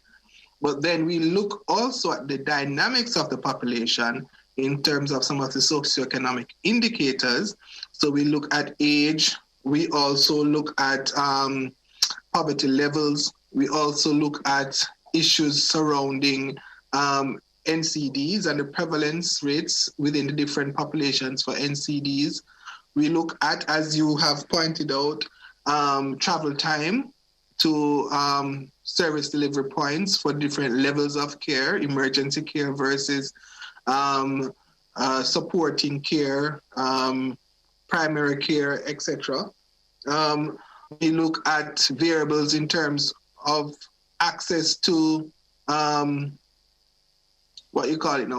appropriate staffing, whether or not, if you build a hospital in a particular area, are you able to sustain the appropriate amount of staffing around the hospital? All of those variables are looked at. Land, access to services, in terms of roads, the electricity, water, all of those variables are brought into the conversation. And we can provide those variables to this committee in terms of what goes into our consideration for the establishment of a hospital within a particular area. So yes, Chairman and member, we will provide that to you at a later time. We can in writing. Thank you very much, PS. Member Golden Campbell. Thank you, Mr. Chairman. I'm just going to ask a short follow-up question. And I just want to acknowledge, as you have already, Chairman, the service and work of the Permanent Secretary and his team, and in particular, I'm going to be a star in my home this evening when I go home and tell my children I was in this committee meeting with Dr. Mackenzie, because she's quite a celebrity in our home. Dr. Mackenzie, thank you for your work and your service. We have watched almost every press conference you have delivered in my home. To my question, the presentation that we looked at last week, Mr. Chairman, had spelt out particular numbers in terms of the existing cohort of staff in the public health facilities, medical officers, nurses, in the curative services area and also in the specialized services area. I think I'm hearing P.S. Bryan say that the technical assessments have been done, that there are 3 options in terms of where this new hospital will go. And so my question, based on the numbers that I saw last week and that are before me now, are the existing numbers in Portmore as it is adequate in relation to the optimal levels or sufficient levels that you would want to see in terms of medical staffing in that particular community that we're now talking about for parish status? I'm not sure that specific question was answered. And I have a follow-up one after that. So thank you, member. So the simple answer is no, but the gap that we have in staffing and resources in general is something that we are conscious of, and we did present to Parliament a 10-year strategic plan, and that 10-year strategic plan does reflect the idea, or not the idea, but the strategies that we're using to properly outfit the public health system for the different services that we provide. Portmore in specific is a much better resourced parish than others that are affected by issues of accommodation, or issues of the availability of staff to fill positions that are at that within that particular parish. Some persons who, in some parishes it's difficult to attract staff to work in the parish because of just the lack of resources within the parish to support family and to support some of the needs of persons who need to work in that parish. So while we look at Portmore, specifically, their gap is not as wide as other parishes or as other areas within the parish of St. Catherine. Thank you for that, P.S. And just a follow-up, Dr. Mackenzie spoke about the assessment of the hospital and the facilities in terms of the growing needs, so putting in more specialized services and different types of specialists for particular types of care. You spoke just now about a 10-year strategic plan. Is it, how often are we reviewing these things? Is this something ongoing? And I'll give you a little context in my question. In 2012, I think it was, I had reason to take a look at the population numbers in my hometown, Old Harbour, St. Catherine. And one of the things that really startled me, although I had seen the developments there and the increase in the residential community there, was to recognize that the population in Old Harbour had virtually almost tripled in the last decade and a half before that. And so when you do a 10-year strategic plan and you have a tripling of population in a particular area in a decade, does that plan, how relevant is that plan 10 years later? How often are we looking at what is happening and the population explosions? I mean, I don't know that Portmore is exploding at the rate it has been in the past, but it's still a growing community. So thank you very much. The reality is that any plan, a 10-year plan, has to be a rolling plan. So you, and in any strategic planning mechanism, that rolling plan is either at the operational level, which is every year you plan out an operational plan, or you look at your 3-year medium-term outlook, and then you review over 3 years to see whether or not the relevance of the actions that you have in your strategy are addressing the issues that you intend to resolve as you implement the strategy. So it's so the 10-year plan that we have put out is it's a 10-year plan that it's a living document that will be reviewed in strategic planning periods of medium term, 3 to 4 years.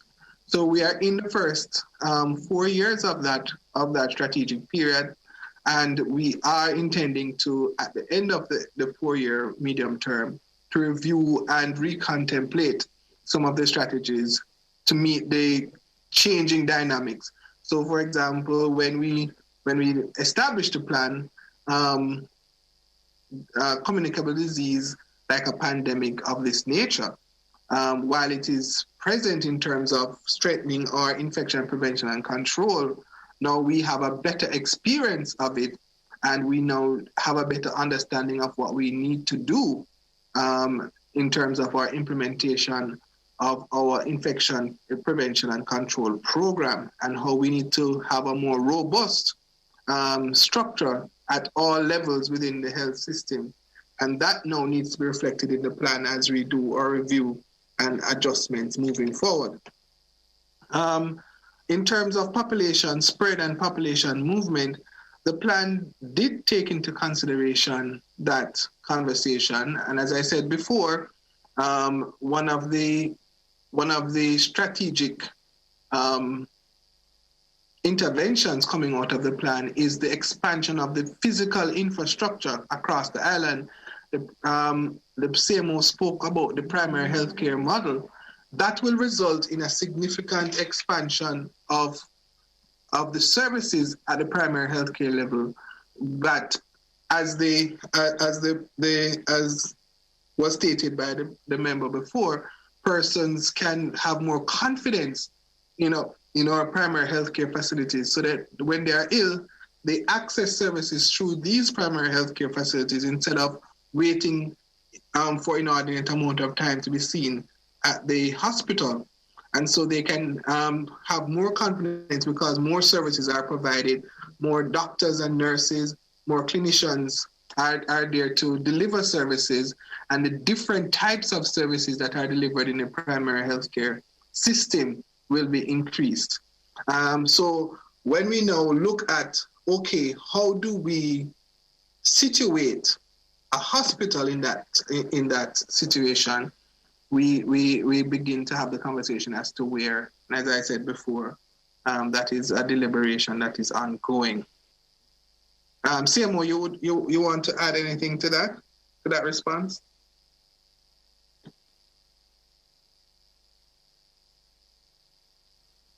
Just to say, PS, that there are opportunities, that a new hospital would give us in St. Catherine, because while it is that, as I said, we have expanded the specialist services at the hospital in terms of the work we're presently doing, there is a need for additional bed space. And a new hospital would give us the opportunity, as the member said, Old Harbour is expanding, and we have Portmore that has expanded quite a bit. So dormitory space in terms of bed spaces are still at a negative in St. Catherine, and that is always something that we have to look at. And as you said, speaking about the pandemic, we would have seen that the demand for bed spaces was particularly noticed at the Spanish Town Hospital. It's the only hospital that had to convert their entire waiting area of their emergency room into ward space to accommodate patients. And even although, we have expanded space there, we put in an additional ward, and we have put in a field hospital there. It is clear that need to be able to cater for a surge. And we saw the surge with dengue before that. And then with COVID, and we don't know what is next. So bed space is at a premium in St. Catherine. And while, as I said, the specialist services will be catered for in the expansion of the new hospital, that is, there lies a need still. Thank you, CMO, and thank you, PS Brand. I know heavy is the head that wears the crown, and so those are my questions for them, Mr. Chairman. I'm satisfied with the answers I've gotten, and my prayers and my family's prayers are with PS Brand, Dr. McKenzie, and the team as they lead us through this pandemic. Member Jackson, you can just do your follow-up question and take. Sure. Both to CMO and PS, I welcome the new hospital to satisfy a need that exists, but I'm also concerned about some critical elements in respect to hospital operation. One of the challenges that we have had over the years in Jamaica is the level of personnel available in the institutions to provide the level of services that we can be proud of. And when I speak to many who work in the service at the operational level, I visited like Spanish Town Hospital, and I speak to the personnel there, and they share with me the challenges that they face. Is not only the physical shortage of space, like for example casualty ward, when you find the number of persons wanting to be put in on a bed, but the level of nurses and doctors and the other support services which is needed. I know, for example, on the nursing side, the ratio of nurses to patients are way below the required cadre for acceptable level of services. And what we find is that, one, the nurses who are there, they are overstressed, stressed, and stretched. And the consequential level of services being provided is less than desirable. So when we consider new hospital, I'm thinking about these consequential demands and our capacity, our ability to respond accordingly. That's one. Two, both Dr. McKenzie and PS, you mentioned, for example, about the comprehensive clinic in, say, Old Harbour. And the health centers is to take the stress of the hospitals too, in addition to other services that they provide. I just want to ask a passing question. It's outside of what the subject of Portmore and the municipality and the parish proposal is. But the Maypen Hospital, it is sitting on a huge compound, large land space there. In terms of bed space deficiency, And I mentioned Maypen because of its proximity. It's adjacent to St. Catherine and its proximity to another far expanding portion of St. Catherine, which is the western end of St. Catherine, including the Old Harbour area. Is the Maypen Hospital, does the Maypen Hospital possess the adequate bed space that you need, and whether or not any consideration been given to any upgrading of the Maypen Hospital, both in terms of bed space and in terms of specialized services that it provides in that area with a growing population, which is an overflow from St. Catherine too.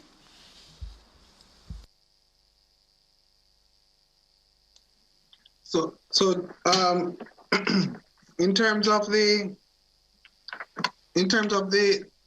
staffing and the appropriate and levels of staffing within health facilities, I don't think it's any secret to the Jamaican population, and certainly to you, member, that we do suffer from significant challenges as it pertains to migration.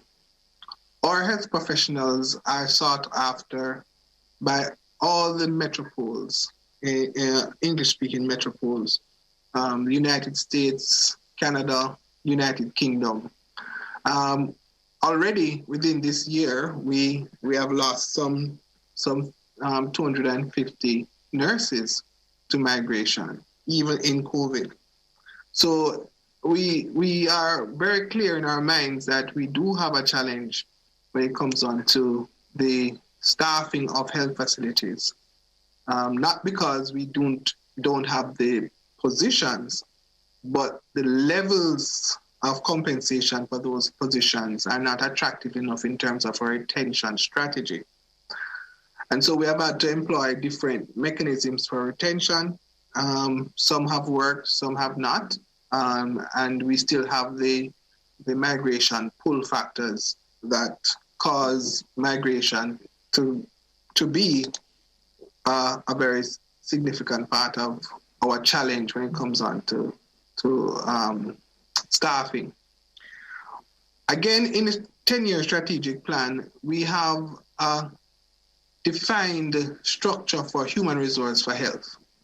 And human resource for health is a critical part of the strategic build-out for the health system, because we recognize the problems that exist and will continue to exist if we do not begin to look in a more pragmatic way at how to address the challenge. And so the strategy for human resource for health stretches back into our secondary schools and seek to strengthen the programs and the interventions at the secondary school level, and then engage at the university level or the tertiary institution level.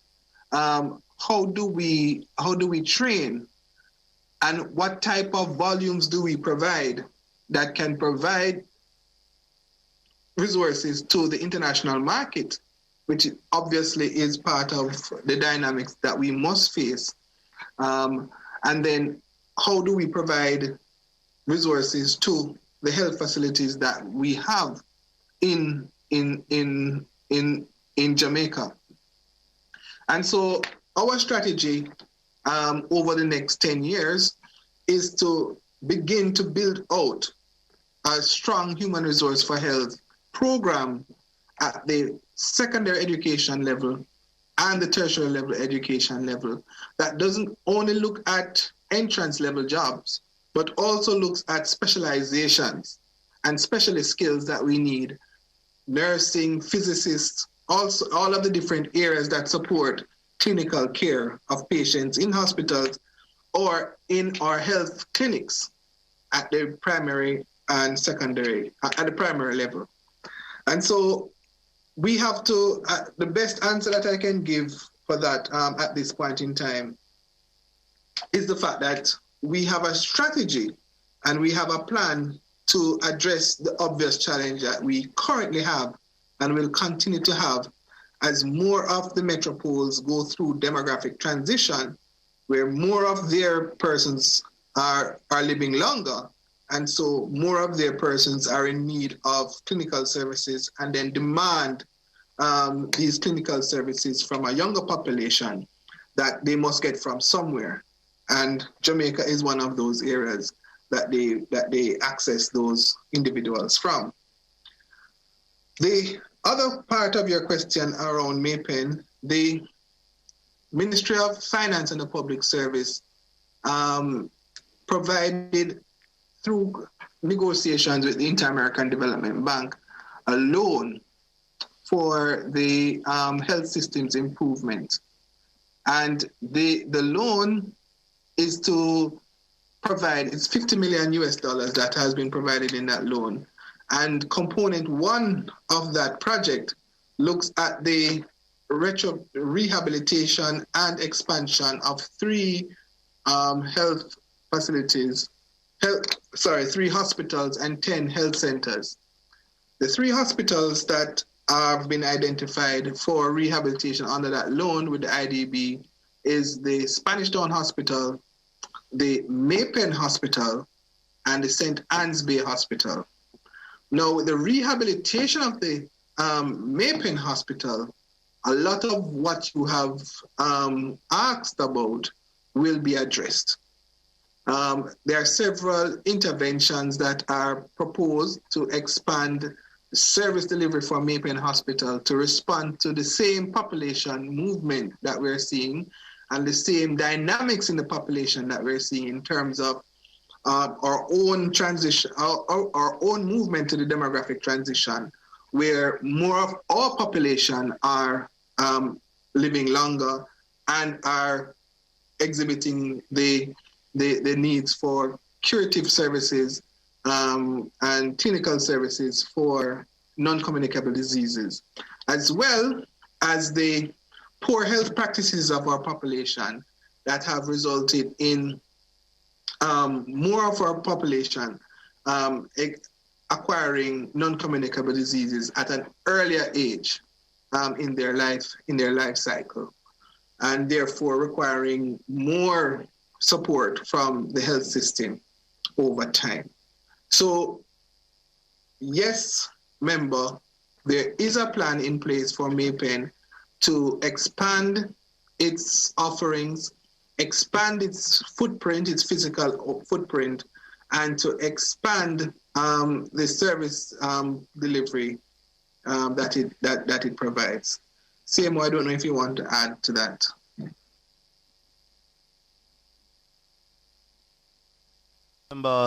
Member, thank you very much, PS. Thank you very much, PS. Chairman, with your indulgence, one last question regarding Greater Portmore Health We Center. need to write some of those questions down, member. Huh? We need to submit those questions. No, this is one which I think would be of interest to all in this room, including a member from Southeast.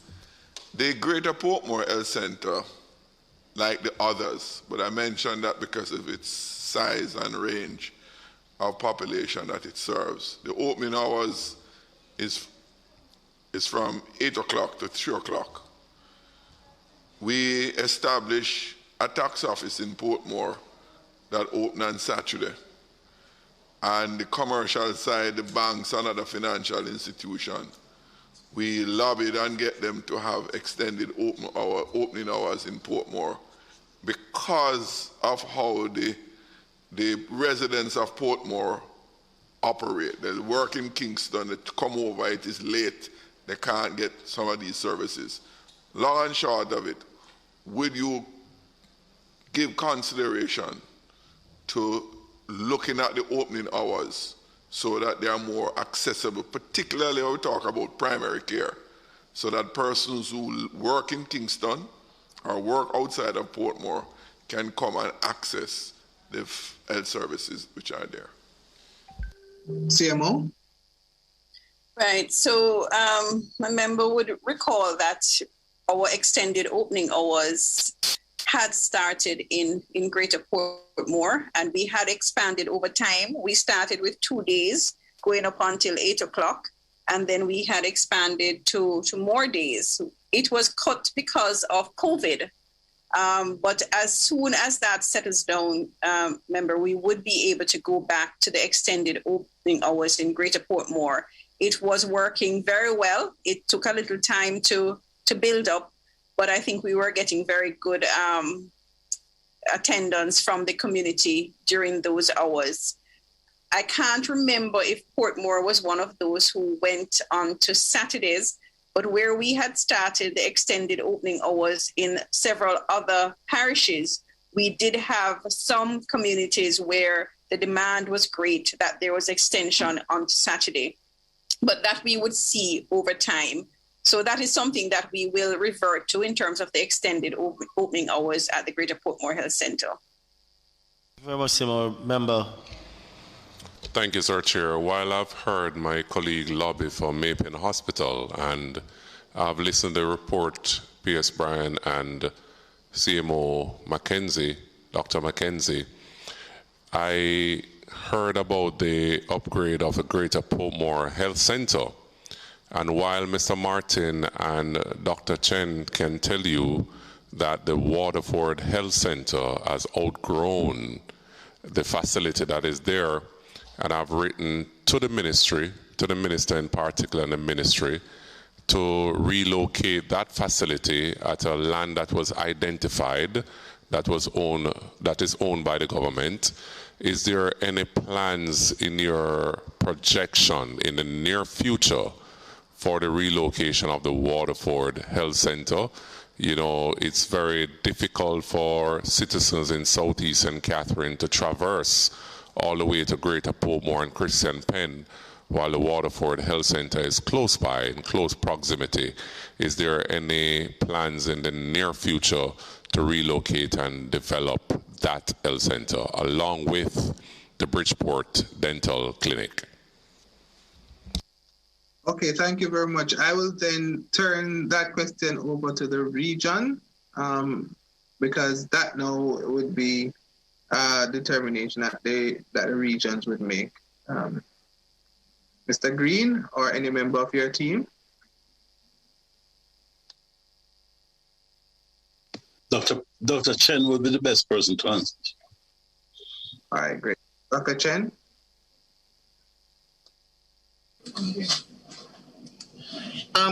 Good afternoon again. Oh, turn down. Yes, we did have a meeting with Mr. Miller, and we had discussions about expanding or finding a new home for Waterford Health Centre. But as far as I'm aware, they're due to financial constraints, we are not able to pursue that at this time. Thank you very much, Dr. Prosper Chen. The afternoon is well spent, and I want to, on behalf of the members of this committee, thank the Permanent Secretary, Mr. Dunstan Bryan, and his team, to include Dr. Besesa Mackenzie, our CMO, and Dr. Prosper Chen, and Mr. Errol Green, for presenting to us this afternoon and giving us some insight as to where we are as it relates to health services for the parish of St. Catherine. What is quite clear from the presentations and the questions asked is that healthcare service delivery in St. Catherine is on the top of the government agenda. It's quite clear. I must commend the team at the ministry, for despite the financial constraints that we have, that they are looking to address health service delivery in the general St. Catherine area. What is clear, members, is that the St. Spanish Town Hospital is being upgraded to accommodate persons from across the parish, whether you are in Old Harbour or you're in the Linstead area or in Portmore. That significant upgrading is being done to accommodate patients.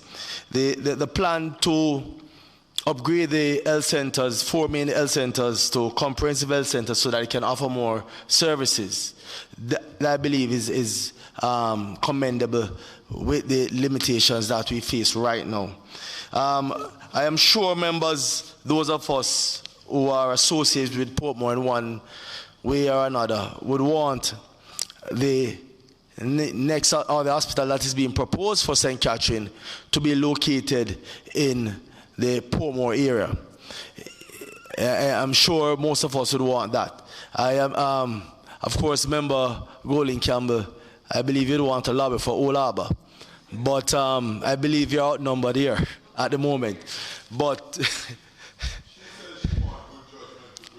and I believe good judgment based on the empirical evidence. I do hope, Member Jackson speak about the empirical evidence, and I do hope that the empirical evidence will suggest or point to Portmore having this proposed new hospital. Again, thank you very much, PS and your team. All the best, and continue the good work that you guys have been doing in not only fighting this pandemic, but ensuring that we have a very healthy society.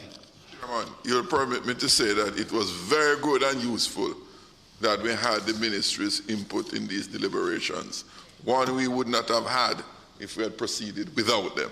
So I'm happy that we were able to get their input. Definitely, member. So thank you again, PS and your team, for your presence this afternoon. Members, I am sure that we do not have any other business to discuss. The date for the next meeting, where we look at the matrix, is being proposed, members, next Tuesday at 10 a.m. There'll be no other meeting. PAs next Tuesday, 10 a.m. 10 a.m.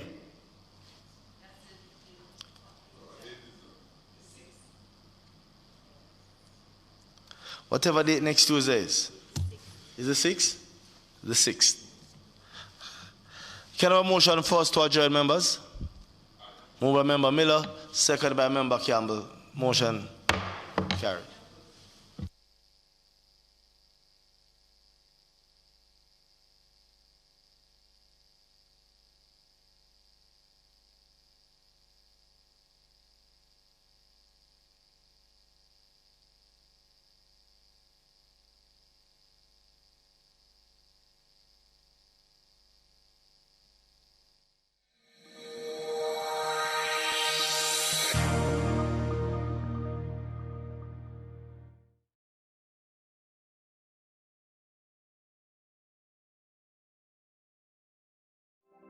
Jamaica, I can help you protect our citizens.